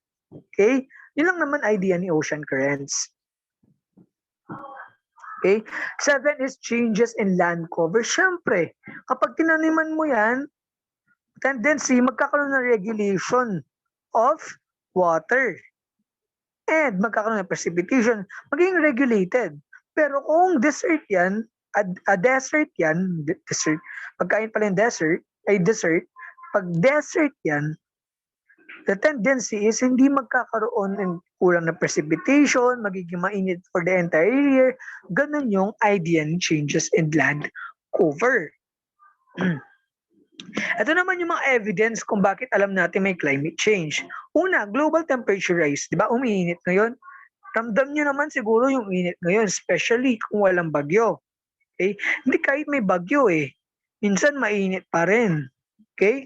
Yan yung pangunahing dahilan kung bakit alam natin may climate change. Kasi there is a global temperature rise, hindi lang sa atin.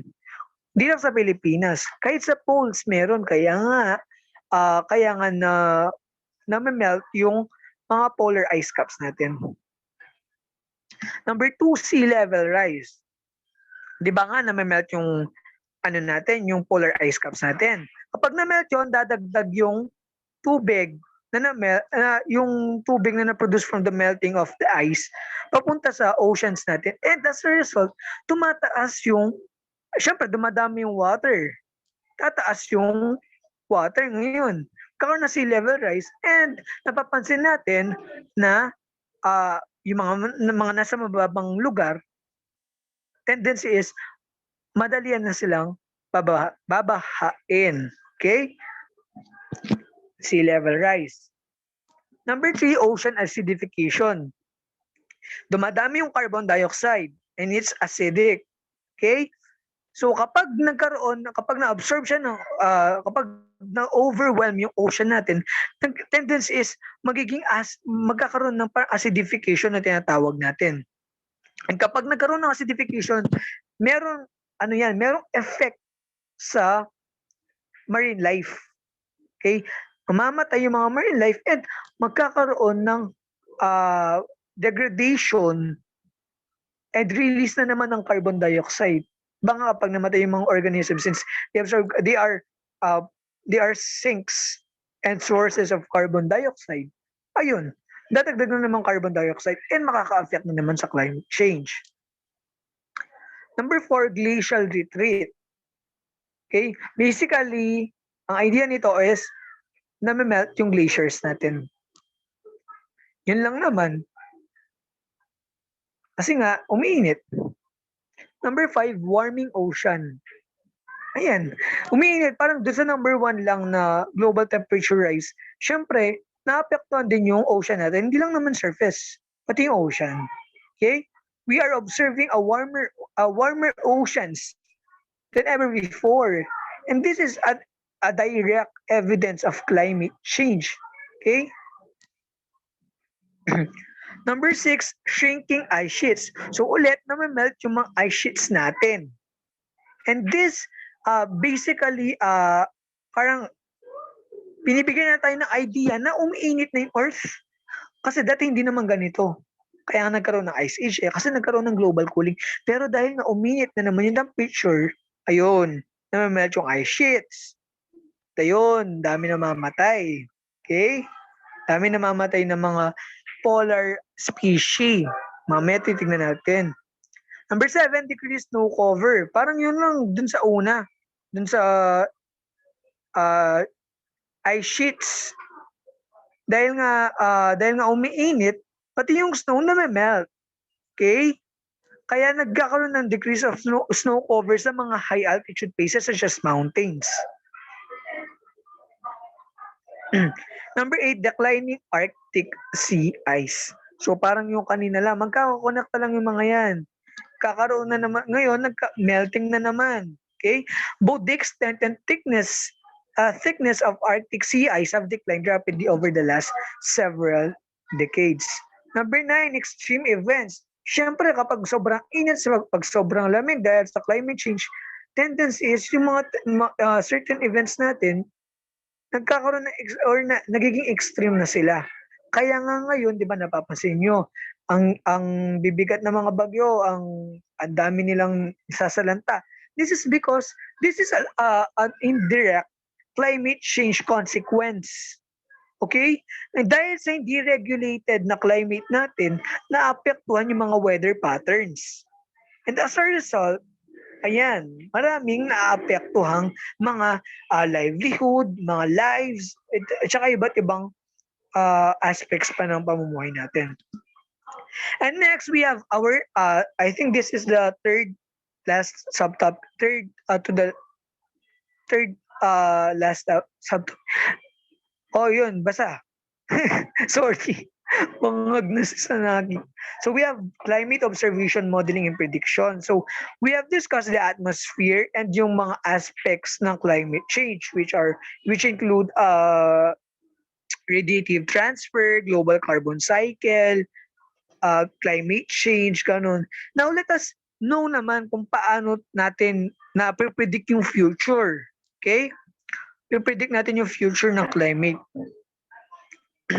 So climate model. Basically, if you know anything about programming and physics, parang physics, gumagamit tayo ng mga models to represent the past, present, and future. Okay? Para malaman natin, magkaroon tayo ng conclusion, hypothesis sa iba't ibang aspects ng mundo natin or ng universe natin. Ginagamit din ito sa climate. Okay? We have climate models which are equation-generated simulations used to predict how average conditions coming decades. So hindi ka lang kasi pwede manghula like porket mainit ngayon, magiging mainit for the next 50 years, next 100 years. No. We use climate model kasi we have different factors to consider. Okay? And these climate models are the solutions na pwede natin magamit. Okay? Hindi tayo pwede lumapit sa mga for example sa mga philosophers, sa mga religious persons, sa mga politicians. We have to conduct simulations to know kung ano nga ba talaga yung mangyayari sa future. Okay? Tingnan natin. The following are the basics of climate models. So these are ideas kasi ng climate models. So first is use. Ano nga ba yung use ng mga climate models? Scientists use climate models to understand complex Earth systems. These models allow them to test hypotheses and draw conclusions on past and future climate. Di ba nga nabanggit natin na this climate models basically give us an idea kung ano nangyari sa past and kung ano mangyayari sa future base sa mga hawak niyang data of the present. Okay? This can help determine whether abnormal weather events or storms are a result of changes in climate or just part of the routine climate variation. For example, when predicting tropical cyclones during hurricane season, scientists can use climate models to predict the number of tropical storms that may form of the coast and in what regions they are likely to make landfall. Basically, ulitin natin, meron kang present na data and uh, you will input that specific data sa simulation mo and titignan mo ngayon, makakabuo ka ng hypothesis dahil dun sa simulation mo yun. Okay? Next, creation. Paano nga ba nag-create yung mga climate model? So, dun sa modules ninyo, meron mga types and kung ano yung gamit nila. Pero we will not tackle those anymore as those are specific. Okay? Siguro tingnan natin kung makakaproduce tayo ng another video para ma-discuss yun ng extensively. Okay? Pero we will just discuss the basics muna. When creating climate models, scientists use one of the three common types of simple climate models. Number one is energy balance models. Titignan natin kung paano yung energy budget, incoming and outcome or incoming and outgoing solar radiation. Number two, intermediate complexity models. And number three, general circulation models. These models use numbers to simplify the complexities that exist when taking into account all the factors that affect climate. So basically, you will just round all factors that affect climate and different pa yung mga indirect factors. Tapos, i-input mo sa simulation. You can create climate models basically by that. So, kailangan maalam ka sa programming and syempre sa climatology. Wait lang, inom lang ako.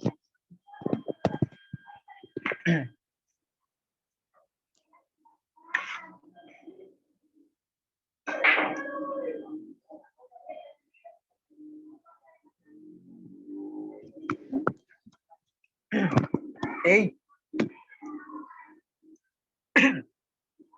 Number three, working. Paano siya nag-work? Okay, meron na tayong creation, meron na tayong use. Paano ngayon siya nagpa-function? Climate models are based on well-documented physical processes to simulate the transfer of energy and materials through the climate system. Siyempre, kung wala kang data, kung wala kang idea kung paano nangyayari ang parang nagkakaroon ng climate and paano siya nagkakaroon ng changes, hindi ka makakagawa ng climate models. Okay? Climate models use mathematical equations to characterize how energy and matter interact in different parts of the ocean, atmosphere, and land. Building and running a climate model is a complex process of identifying and quantifying Earth system processes, representing them with mathematical equations, setting variables to represent initial conditions and subsequent changes in climate forcing, and repeatedly solving the equations using powerful supercomputers. So, basically, dito pumapasok yung idea na, ay, saan mo magagamit yung math? Bakit makakapag-solve ka ba ng ganito, ganyan? Okay, kahit yung simpleng bagyo lang, natutulungan tayo ng math. Okay? Kaya nga ang marami sa mga tao kasi hindi nakaka-appreciate ng math kasi hindi nila alam paano gamitin. Pero math is all around us. So, I will just, nag-ano lang ako dito, nag-rundown lang ako bakit mahalaga yung maths. Okay? So, kung walang math, hindi natin mapapredict yung mga bagyo. Kung hindi natin mapapredict yung mga bagyo, more likely wala tayong preparation. And magkakaroon ng maraming casualties. Okay? Kaya mahalaga yung math. Okay? Kaya kung yung mga nagbabasa dyan, kung gusto nyo matuto kung paano mag-create ng climate models, you have to learn mathematics first. Okay? At the end of the calculation, the model might show, for example, that a slightly warmer ocean could cause big changes in Earth's climate. It could also show how these small changes could have long-term effects. The model could help scientists understand how a change in ocean temperature affects Earth's climate 10 years from now, 100 years from now, or 1,000 years from now. So, kahit nasabihin mo sobrang layo pa ng 1,000 years, ng 3,020, ng 3,021, ng 3,050, everything that happens in the present has a significant effect sa future. Hindi lang natin alam. Okay? Hindi lang natin na-appreciate, hindi lang natin na-apply, hindi lang natin iniisip. Pero it has a significant, the present always has a significant effect to the future. Okay? Sorry, naubusan ako ng hangin.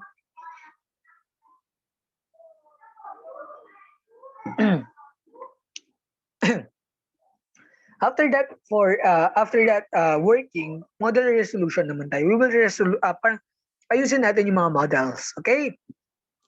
Climate models separate Earth's surface into a three-dimensional grid of cells. Pero depende pa rin ito kung anong type of climate model ang gamit mo. The results of processes modeled in each cell are passed to neighboring cells to model the exchange of matter and energy over time. Grid cell size defines the resolution. So medyo mahaba siya, pero basically, ang sinasabi lang naman dito is that we take account of different variables.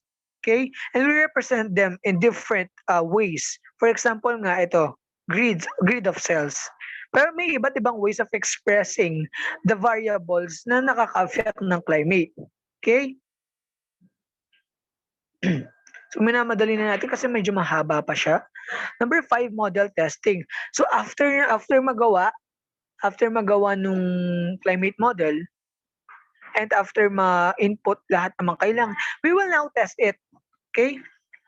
Your experiment is nothing without testing. Always remember that. Paano mo malalaman kung effective ba talaga yung nagawa mo kung hindi mo i-test? Diba? Okay. Tingnan natin, model testing. Kahit feasible pa kung hindi mo naman na-test, more likely magiging useless siya. Okay? Kaya nga Nobel Prize, di ba, iniiwasan niya yung mga theoretical works kasi hindi mo naman mapoprove halos. Okay? So, tingnan natin. So sa pag-test naman ng mga climate models, we call it hindcasting. Okay? This process runs the model from the present time back into the past. So ganito yan. Nakagawa ka ng climate model. Ang gagawin mo, kasi hindi mo matetest yung future, kasi hindi mo naman alam kung effective siya. Ngayon, titingin ka sa past since nakita mo kung ano na nangyari sa past. Ngayon, i-rundown mo, ibabalik mo, parang magkakaroon na, parang may time travel back into the past, tapos titignan mo kung ano nakuha ang result niya. Okay? Iko-compare mo yung nakuha ang result ng simulation mo dun sa nangyari talaga. And kapag nagkaroon ng accuracy doon, kapag nagkapareho sila, or merong margin of error na as in maliit na maliit lang, basically you just establish na accurate yung climate model mo na pwede siyang gamitin. Okay? Pero hindi lang isang testing ang kailangan. Syempre dapat marami. Para ma-revise mo yung mga equations mo na na-input dun sa simulation mo. Okay? Ganun lang ang pagtetest ng climate model. Babalik ka sa past, ititest mo kung gaano siya ka-accurate. Okay? Number 6, prediction. Paano natin nagkikita? Paano tayo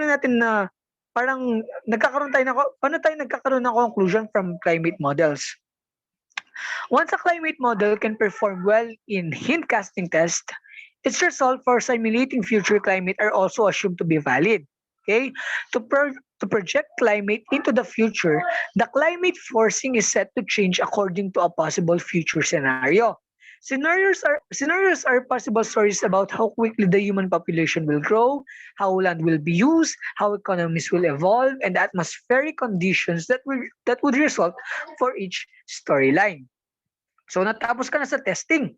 Now you will start getting the idea, for getting the obtaining the idea na pwede mo makuha from your climate model to predict what will happen in the future. Okay? Yun lang naman. Okay? Kapag natapos mo na testing na nakapag-run down ka ng testing na different hindcasting test, you can now predict kung anong mangyayari sa future by inputting a certain equation para sa future naman. Kasi yung pinag-input mo for hindcasting test, pang past siya. Okay? Titignan mo yung sa past, ngayon tinitignan mo naman yung sa future. Okay? Patapos na tayo, chill lang kayo. Ayan. Okay, basic ano lang naman yung mga yan. Sinasabi, ayan, doon sa second paragraph, first sentence, as more data points are collected, they increase the accuracy of existing climate models. Kapag marami kang test na na-produce, basically, parang sa research lang yan. Kapag marami kang na-test, kapag marami kang sampling unit, marami kang na-interview, mas magiging accurate yung representation mo. Okay? Ganito rin dito sa climate model, hindi siya naiiba. As long as marami kang testings, mas mataas din yung accuracy. Mas mataas yung chance na paniwalaan nyo sa'yo kasi marami yung testing mo eh. Subukan mo na siya. Okay? And then we have paleoclimatology. Okay?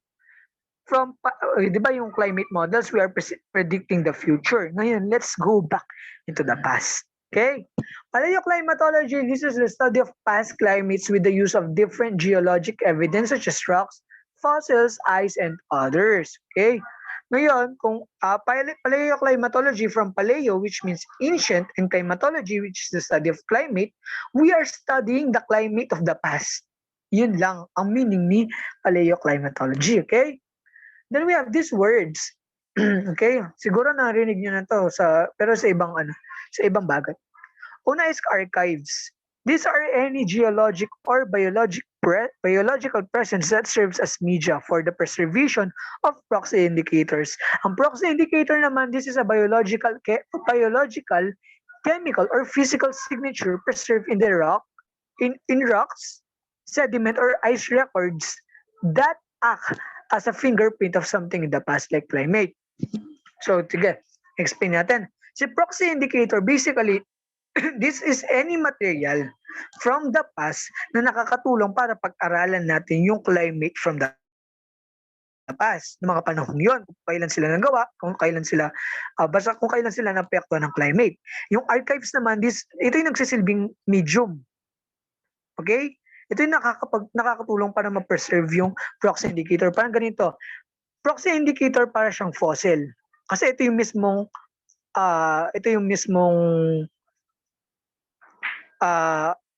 tagadala na information from the past. Tapos, for example, natrap yung fossil mo sa amber yung archives. Kasi yun yung medium of preservation. Okay? Wala naman difference. Tingnan natin yun. Ayan, meron tayong mga biological, physical, and chemical proxies. Tingnan natin na mas malalim. The following are the primary paleoclimatic archives. Una is tree rings. Okay? Trees have annual rings with the width of the rings representing temperature and water availability. So, kapag pumutol ka ng puno, tinignan mo yan. Or kaya pag may naputol ng puno, huwag ka puputol ng puno. Hintayin mong maano siya. Hintayin mo siyang maputol or mahulog. Okay? Pag naputol yung punong yan, try mo tignan yung bark. Try mo tignan yung flesh niya. You can say flesh. And may makikita ka na parang may mga bilog-bilog. Those are called tree rings. And each circle or each parang pabilog, let's say parang pabilog sila talaga, bawat isa sa kanila, they represent a year. Okay? Basically, dun sa pinakalas na part, dun sa pinakasulok, yun na yung last na year bago na bago na putol yung puno. So pwede mong bilangin. Okay? Sige, ilapit natin yung camera. Ay yung presentation. Ayan, di ba? Start ka doon sa gitna. Doon sa may red na pabilog. Okay? Doon sa una. That is the first year. Tapos, doon sa pangalawa, second year. So, hanggang doon sa mapunta ka sa huli. Hindi lang yung years yung napipredict mo. Kasi napipredict mo rin yung season. Okay? Kasi yun naman talaga yung work ng mga archives. They predict the climate of the past. Okay? So kapag mahaba or kapag malapad yung tree ring mo, for example, ito, it means maraming water ng panahon yun and it's rainy season. Kaya nga maraming nutrients ang na-absorb ni tree and as a result, mas malapad yung tree ring niya. Kapag naman mas manipis, that indicates dry season. Okay? Kasi manipis nga eh. Konti yung water na na-absorb niya. Konti yung nutrients na na-absorb niya. Kapag naman may nakita kang butas na parang ganito, ayan, tingnan mo. Sugat yan. Scar from forest fire. Okay? Basically, nagkaroon ng forest fire and naapektuhan yung part na yun na sunog. Nagkaroon ng peklat. Parang ganun lang. Okay? Then rock chronology. This is the study of climate change using tree rings. Okay? We will try to analyze another one of this sa future videos na ay parang vlogger na, parang content producer na talaga. Hindi, kasi sa exam ninyo, sa mga exams ninyo sa, for example, midterm and final exams, merong mga ano dyan, merong mga tinatawag nating, merong mga, merong mga solving na part and application of ideas, application of concepts. And you will need to, isa sa mga yun, you will need to identify or parang i-analyze yung tree ring na binigay. Okay? Kaya pag-aaralan natin yan sa future video para magkaroon pa kayo, para mas masanay kayo. Okay? Number 2, corals. Kagaya ng tree rings, meron din ang mga corals na mga linya. Okay? And those lines represent years ulit. And kapag mas malapad, mas marami silang nutrients na na-absorb. Sabihin, yung climate ng mga panahon yun, regulated. Pero kapag manipis yung lines nila, okay, kapag thin lang, basically, yung sinasabi na parang extremes yung temperature, extremes yung climate ng mga panahon yun. Okay? Ayan. Corals, they form annual bands like tree rings.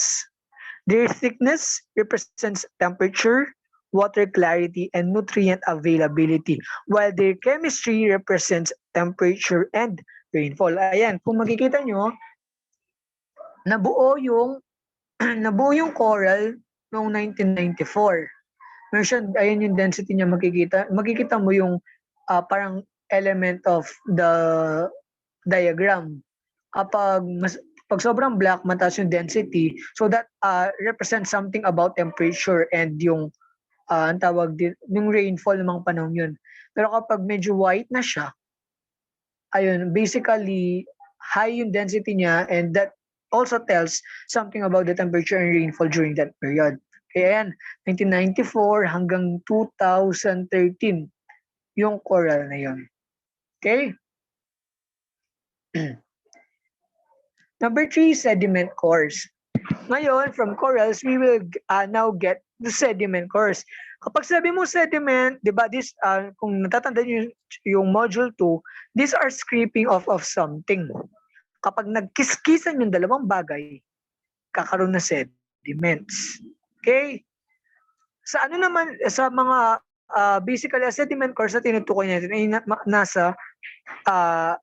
parang nasa ocean, nasa bodies of water. Okay? This can be analyzed in many ways. Sediment laminations or layers can indicate sedimentation rate through time. Okay? Tingnan natin ngayon yung mga nasa loob ng sediment cores. Ano yung laman ng mga sediment cores na nakakatulong para malaman natin yung climate? Okay? A is pollen. Number 1 is pollen. Pollen is something na nagagaling from flowering plants. Basically, these are for reproduction. Pollen is distinctive when viewed under a microscope. So, iba-iba sila. Okay? Para silang fingerprint. Sometimes pollen can be preserved in lake sediments that accumulate every year. The coring of lake sediments can reveal ancient pollen. So basically, since nagta-travel ang pollens gamit yung different agents of pollination, such as bees, such as kung ano-ano, such as humans, ganyan. Uh, Meron sila tendency na ma-fall sa, for example, sa lake. And sa lake na yun, pupunta sila sa ilalim, sa, you can say, abyss. Tapos matatambakan sila. And those pollen tell something about past climates. Okay? Paano? Ayan, paano kaya sa nakit? Fossil pollen assemblages are groups of pollen from multiple species such as spruce, pine, and oak. Through time, via the sediment cores and radiometric age dating techniques, the pollen assemblage will change, revealing the plants that lived in the area at that time. Kapag alam mo kung ano yung plants na nag-live during that specific time, you will have an idea about the climate back then. Kunwari, meron kang pollens galing sa mga plants from, for example, nasa or normally na nakikita sa, for example, sa dry places. So makaka-conclude ka na if ever na maraming ganun, ng mga pollens from pollens na ganun, na specific na pollens na yun, ibig sabihin, noong mga panahon ganun, nagkaroon ng drying, nagkaroon ng pag-init dun sa lugar na malapit sa kanya. Kasi nga meron ka mga natagpuang pollens na na parang particular lang sa mga dry places. Okay? Kaya nakakatulong ang pollen sa pag-identify natin ng climate. Thus, the pollen assemblages are an indicator of a past climate since different plants will prefer different climates. So, different pollens, ayan yung mga pollens. Iba-iba sila and they represent something different. Okay? And B, forams and diatoms. Basically, these are also organisms. Forams and diatoms are shelled organisms found in aquatic and marine environments. They are both planktonic or floating in the water column and benthic or bottom-dwelling forms. Okay? Kung si corals ay nakakatulong para malaman kung ano yung mga plants ng mga panahong yun, panahong nagawa sila or panahong nahulog sila, ang forams and diatoms naman tignan natin, okay? These organisms record evidence for past environmental conditions in their shells. Remains of foram and diatom shells can be found by taking sediment cores from the lakes and oceans since their shells get buried. Siyempre, this chemical makeup, kapag inanalyze mo yung chemical makeup nila, yung chemistry ng mga shells na yun, they will give you an idea kung ano yung water noon. Okay? Kung ano yung water chemistry noong time of formation nila. And kapag nalaman mo yung water chemistry, magkakaroon ka ng idea kung gaano kainit, kung ano yung nakaka-affect dun sa water body na yun, that particular water body, dun sa particular na time na yun, and that will give you an idea kung ano yung climate nun. Okay? Nagkakaroon lang ng mga connection, mga ganyan-ganyan. Ayan, forams and diatoms, iba-iba na shells. Number 4, ice core. This is a core sample taken from various ice sheets or high mountain glaciers. This ice forms when there is a build-up of annual layers of snow and is used to study climate change. Samples are usually drilled from 100 to 200 meters deep. Ice cores contain crucial information such as prevailing wind strength, wind direction, annual precipitation, and average temperature. Temperatures that the scientists need to due to their yearly sequence of patterns. Wait lang, inom lang ako. Nawawalan talaga ako ng hininga.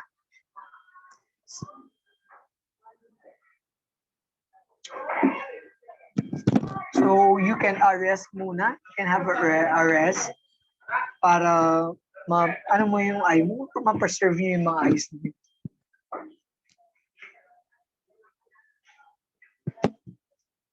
Okay.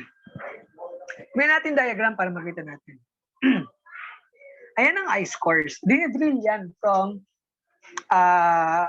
deep the Earth's crust. Hindi naman deep the Earth's crust. Basta dinidrill sila for yung nabanggit, 100 meters to 200 meters. And these ice cores give us an idea. Paano kuya sa nakit? Ito, natin. Ito may mga examples.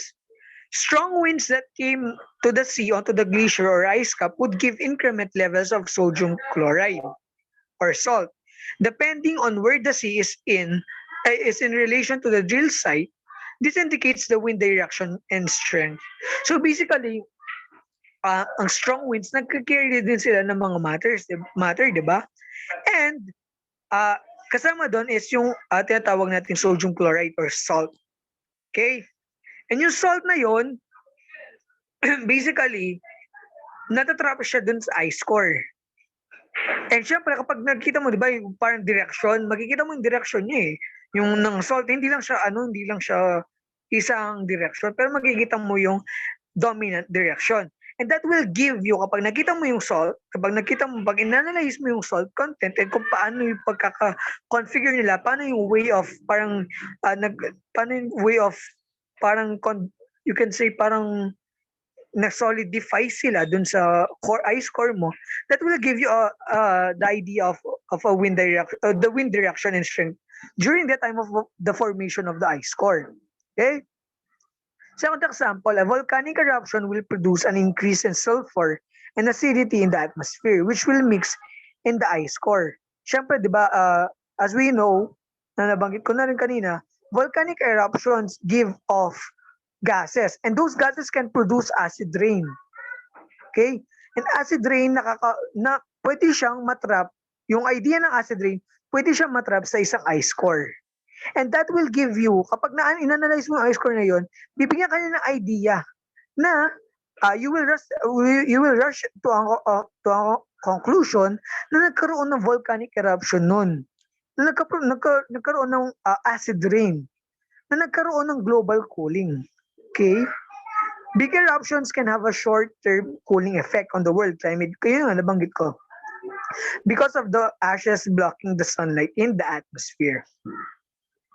Next, the dust layers of the core. So last example na natin to. So basahin nyo na lang yung iba kasi they are really self-effect. Actually, you can just analyze them pag binasa nyo siya. The dust layers of the core are created when there is a colder climate, leading to no vegetation that may bring strong winds. So basically, you are considering here the dust na meron yung ice core, yung na-solidify kasama ng water.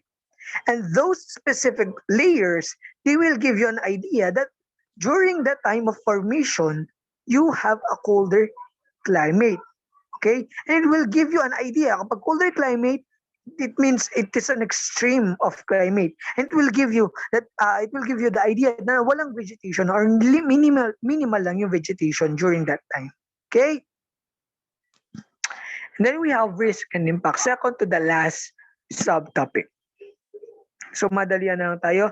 The following are the effects of climate change. So daanan na lang natin. Una, continuous changes. Siyempre, umiinit pa rin Earth, and that will lead to changes pa rin sa weather phenomena and sa iba't ibang weather patterns na meron tayo. Number 2, rising temperatures. Siyempre, umiinit dahil nga kakaroon pa rin ng climate change. Number 3, frost-free season will lengthen. So, more likely dahil nga may climate change, may pag-init, or wait lang, baka ma-misconceptualize nyo naman yun. Ang climate change kasi na nararanasan natin ngayon is dominant yung global warming, yung warming instead of cooling. Pero pwedeng magkaroon ng global cooling in the future. Pero let's settle with global warming muna. So, since umiinit, there will be the frost-free season will lengthen. Kasi nga, nagkakaroon ng melting. Kakaroon ng alteration of coldness.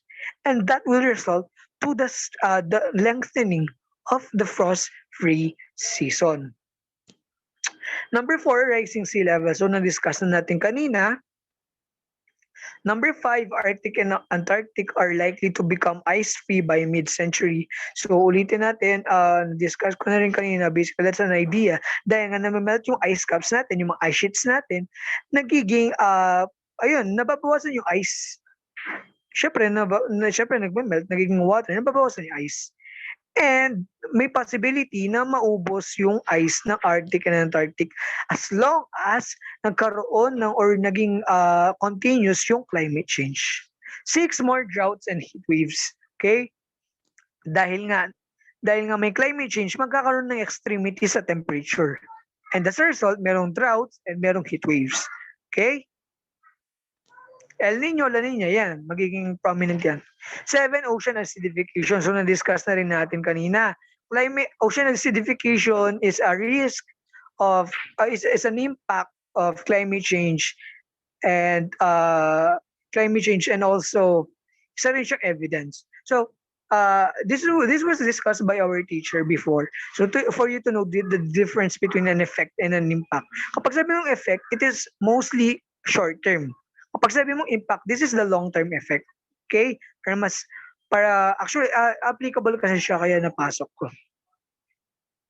Hindi mo kasi kaagad makikita yung ocean acidification like, porket mainit ngayon, bukas, magiging acid na yung ano. No! You need to parang wait long enough para tignan yung considerable na ocean acidification effects. 8, extreme weather condition, ulitin natin yung extremities. 9, extinction. Okay? Dahil nga sa extremities of temperature and conditions, tendency is magkakaroon yung mga certain species na hindi nakapag-adapt dun sa specific na condition, pagbabago ng condition, mamamatay sila. Kakaroon ng extinction. For example ng mga nangyaring ganito is golden toad. Okay? Hindi siya sanay sa mainit na environment, namatay siya. Okay? Karoon ng extinction. Yung near extinction naman, polar bears, okay, and corals. Sobrang init, ay sa init na nangyayari, namamelt yung polar caps, and as a result, nawawalan ng tirahan yung mga polar bears natin. And that will lead to their extinction kung hindi ma-preserve yung mga polar caps. Number 10, yung food. So, na-apektuhan din yung food. Siyempre, imagine may acid rain, tapos hindi kakainin mo pa rin yung food mo. Siyempre, hindi, di ba? At 11, human health. Meron ding effect yung climate change sa human health. Tignan natin yung mga effects. Okay? We have a table here. We have the predicted climate change in the first column, and the second column, it enumerates the anticipated effect on climate or on human health. So, basahin natin yung pangalawa. More frequent heat waves. So, mas mainit yung panahong ito. Ano yung effect niya sa human health? Increased mortality, maraming mamamatay from heat, especially among the youth, or among the young, elderly, and those in remote regions. Yung pangatlo, more frequent floods. Anong mangyayari? Increased deaths, injuries, and skin and respiratory disease incidents. Bakit? Kasi nga, nagkakaroon ng maraming floods.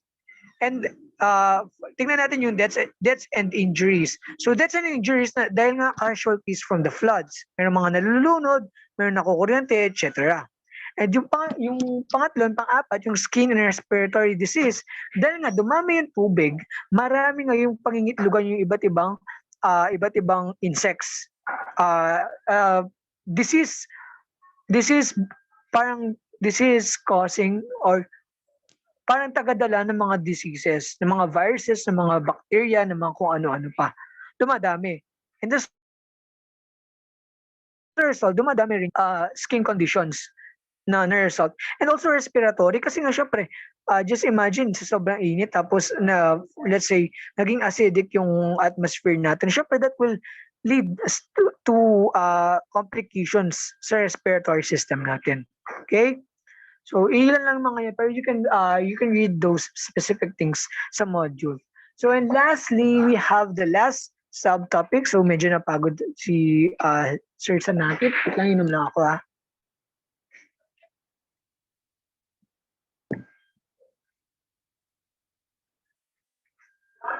So the future, tingnan natin. Ano mangyayari sa future natin? Sorry. Climate feedbacks. These are the processes that can either amplify or minimize the effects of climate forces. So pag sinabi mong feedback, di ba, meron tayong tinatawag na negative at saka positive feedback. Pag positive, basically, let's say for communication, kapag sabi mong positive, it will lead to productive communication. Pag negative, ibig sabihin, naging masungit ka, naging karoon ng barriers, and as a result, nagkaroon ng stopping off.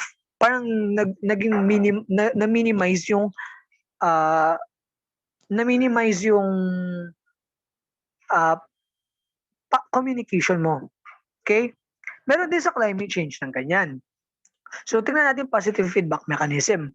Kapag sabi yung positive feedback mechanism, it amplifies uh, the original stimulus or cause. Thus, it increases the effect later. Kung ano yung bale hindi niya ina-amplify yung survival natin from climate change. It amplifies the effect of the climate change itself. Okay?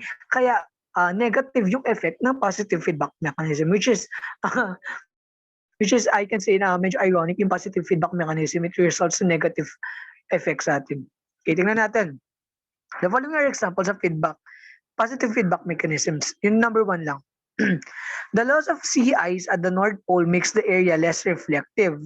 Kasi nga nawawalan ng surface to reflect solar radiation. This allows the surface air and ocean to absorb more energy in an area that was once covered by sea ice. Bakit nagkaroon ng positive feedback mechanism? Balikan natin yung meaning niya. Basically, it increases the effect of climate change later. So, di ba nawala yung pang-reflect natin, nawalan tayo ng surface. So, ano mangyayari? Mag-absorb yung air mo at saka ocean mo ng more energy. Ano mangyayari kapag nag-absorb na sobrang energy yung ocean mo? Mamatay yung mga organisms mo, mga marine organisms mo. And yung surface air, syempre, magiging more likely yung mga nakatirang land animals doon, mamamatay din. Kasi tumaas nga yung level, yung temperature doon. Okay? That is positive feedback mechanisms. Basically, they are mechanisms that amplify climate change in a later period. Negative feedback naman, it reduces the original stimulus or cause. Ito yung example natin. Kung yung positive, it amplifies, dinadagdagan yung effect. Negative, it reduces. So, tignan natin example. Okay? Number 1, in the short term, more carbon dioxide is expected to cause forest canopies to grow and absorb more carbon dioxide. An example of the long term is increased carbon dioxide in the atmosphere is expected to cause more carbonic acid and chemical weathering, resulting in transport of dissolved bicarbonate and other ions to the oceans, which then become stored in sediment. Okay? Paano nyo na-reduce?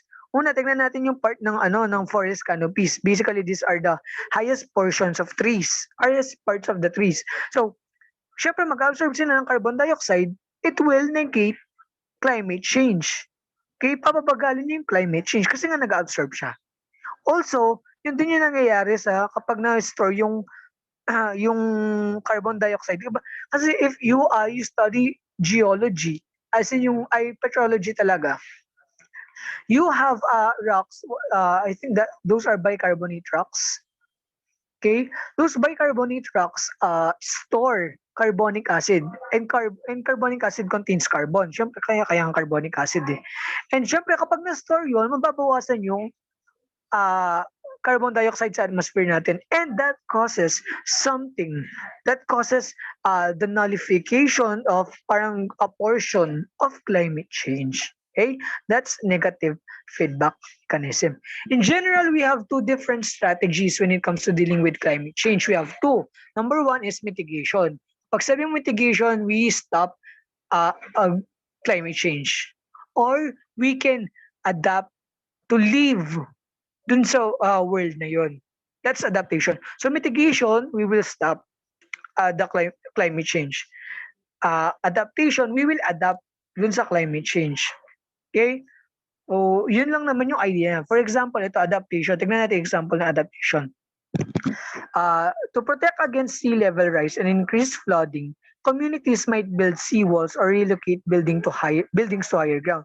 So instead of you stopping uh, the rise in sea level, since wala ka na magagawa dun dahil nag-increase na yung sea level, ang mangyayari is that you will adapt.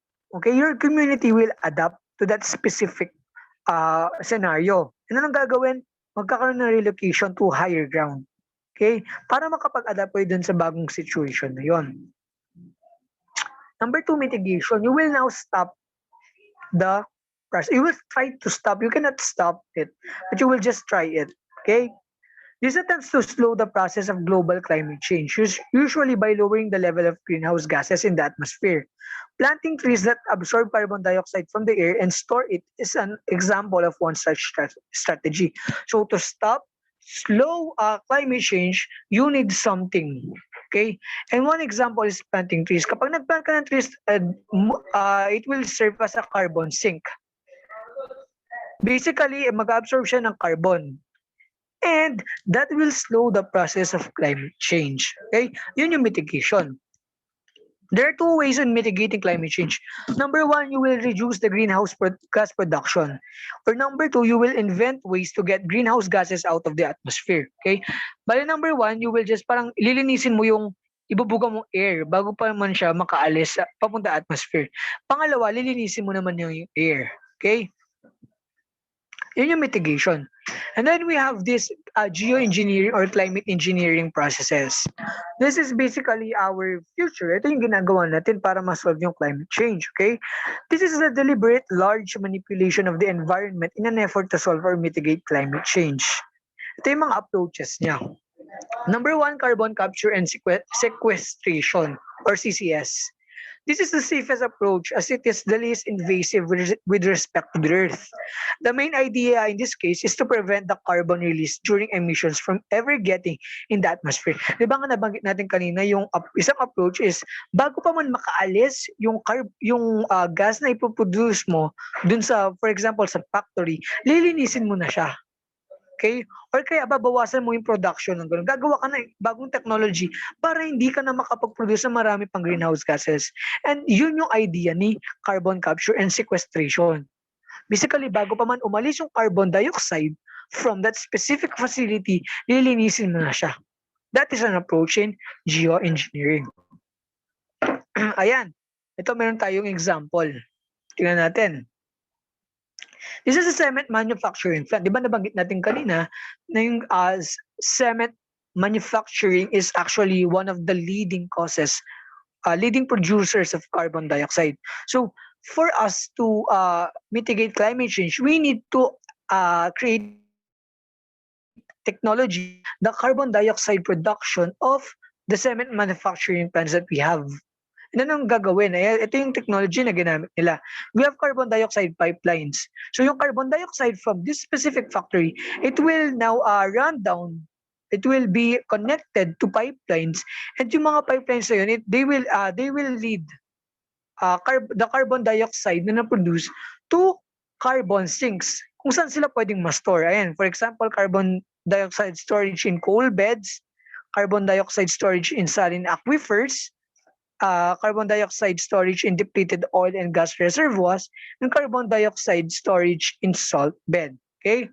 Yun yung idea ni carbon capture and storage or sequestration.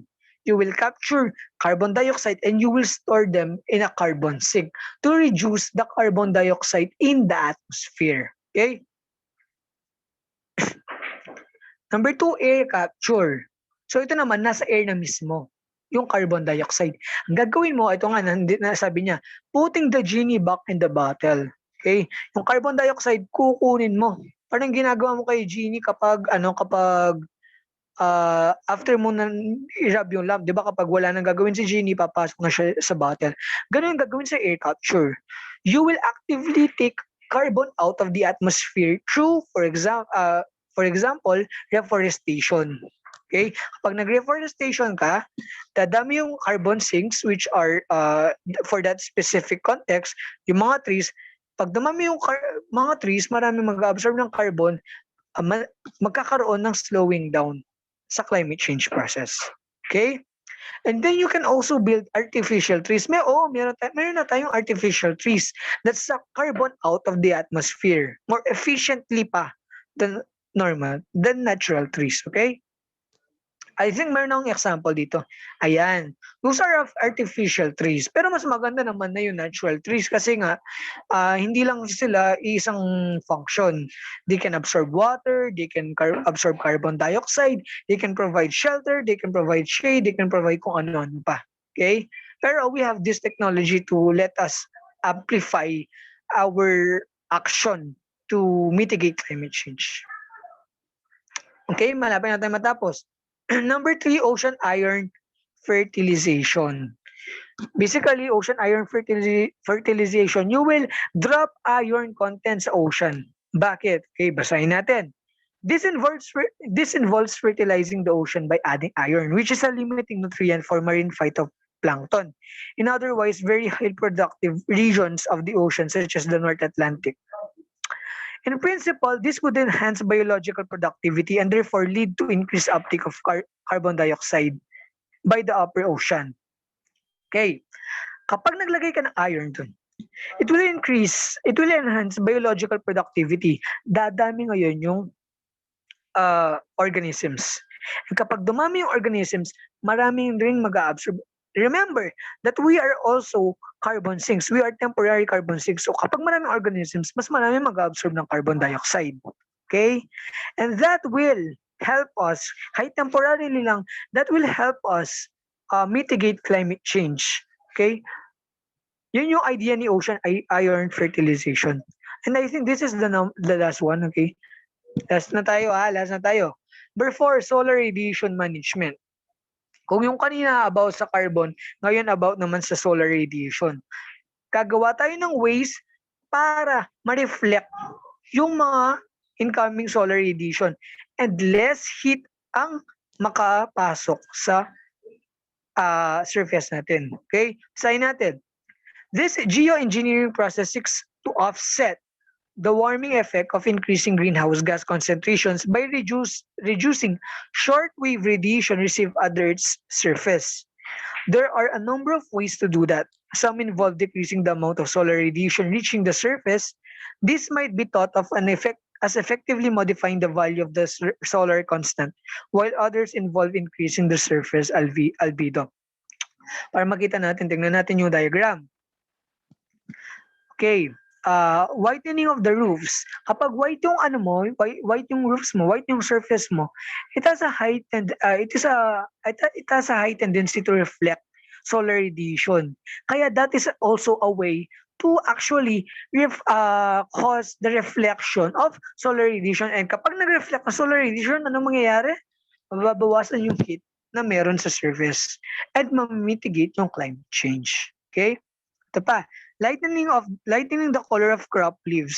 So kagaya lang ng white roofs, kapag naging light din yung color ng mga natin, less absorption. Remember that kapag mas darker yung color na something, that means mas marami siyang radiation na na-absorb. So kapag mas light yung surface na parang nadadaanan ng solar radiation, the possibility of it being reflected is high. Okay? And that will cause the outgoing of solar radiation. And another one is marine cloud whitening. Okay? So basically, padadamihin natin yun, yung clouds. Pwedeng cloud seeding, pwedeng kung ano-ano pa. Because cloud serve as reflective surfaces para ma-bounce back yung atmosphere, ma-bounce back yung atmosphere, yung incoming solar radiation, and also stratospheric aerosols. Okay? Kung titingnan nyo yung module, actually we discussed about this dun sa planetary reflectivity about aerosols, pero hindi ko na in-include sa PowerPoint. But this atmospheric aerosols, they give us parang reflective surfaces para ma-bounce back din yung solar radiation. And yun yung idea ng solar radiation management. You will manage solar radiation by increasing by either increasing the albedo or parang dadamihan mo yung surfaces na pang-reflect ng solar radiation mo. And that is it for climate change. So napakahaba, pero I hope you have an idea na about climate change. So when next time you talk about climate change, kapag nakakita ka ng issue, ng article, ng video about climate change, at least you know na something about climate change and you know how to mitigate it. And you can spread the word. Okay? The scientific word that we need to live and we need to save our planet to live. Okay? So that is it for our semester. So congratulations to each and every one of you for passing. Or not really sure na passing lahat. Pero basically para matapos nyo yung SEM. Okay? Thank you for listening for our last discussion, last module, exam nyo.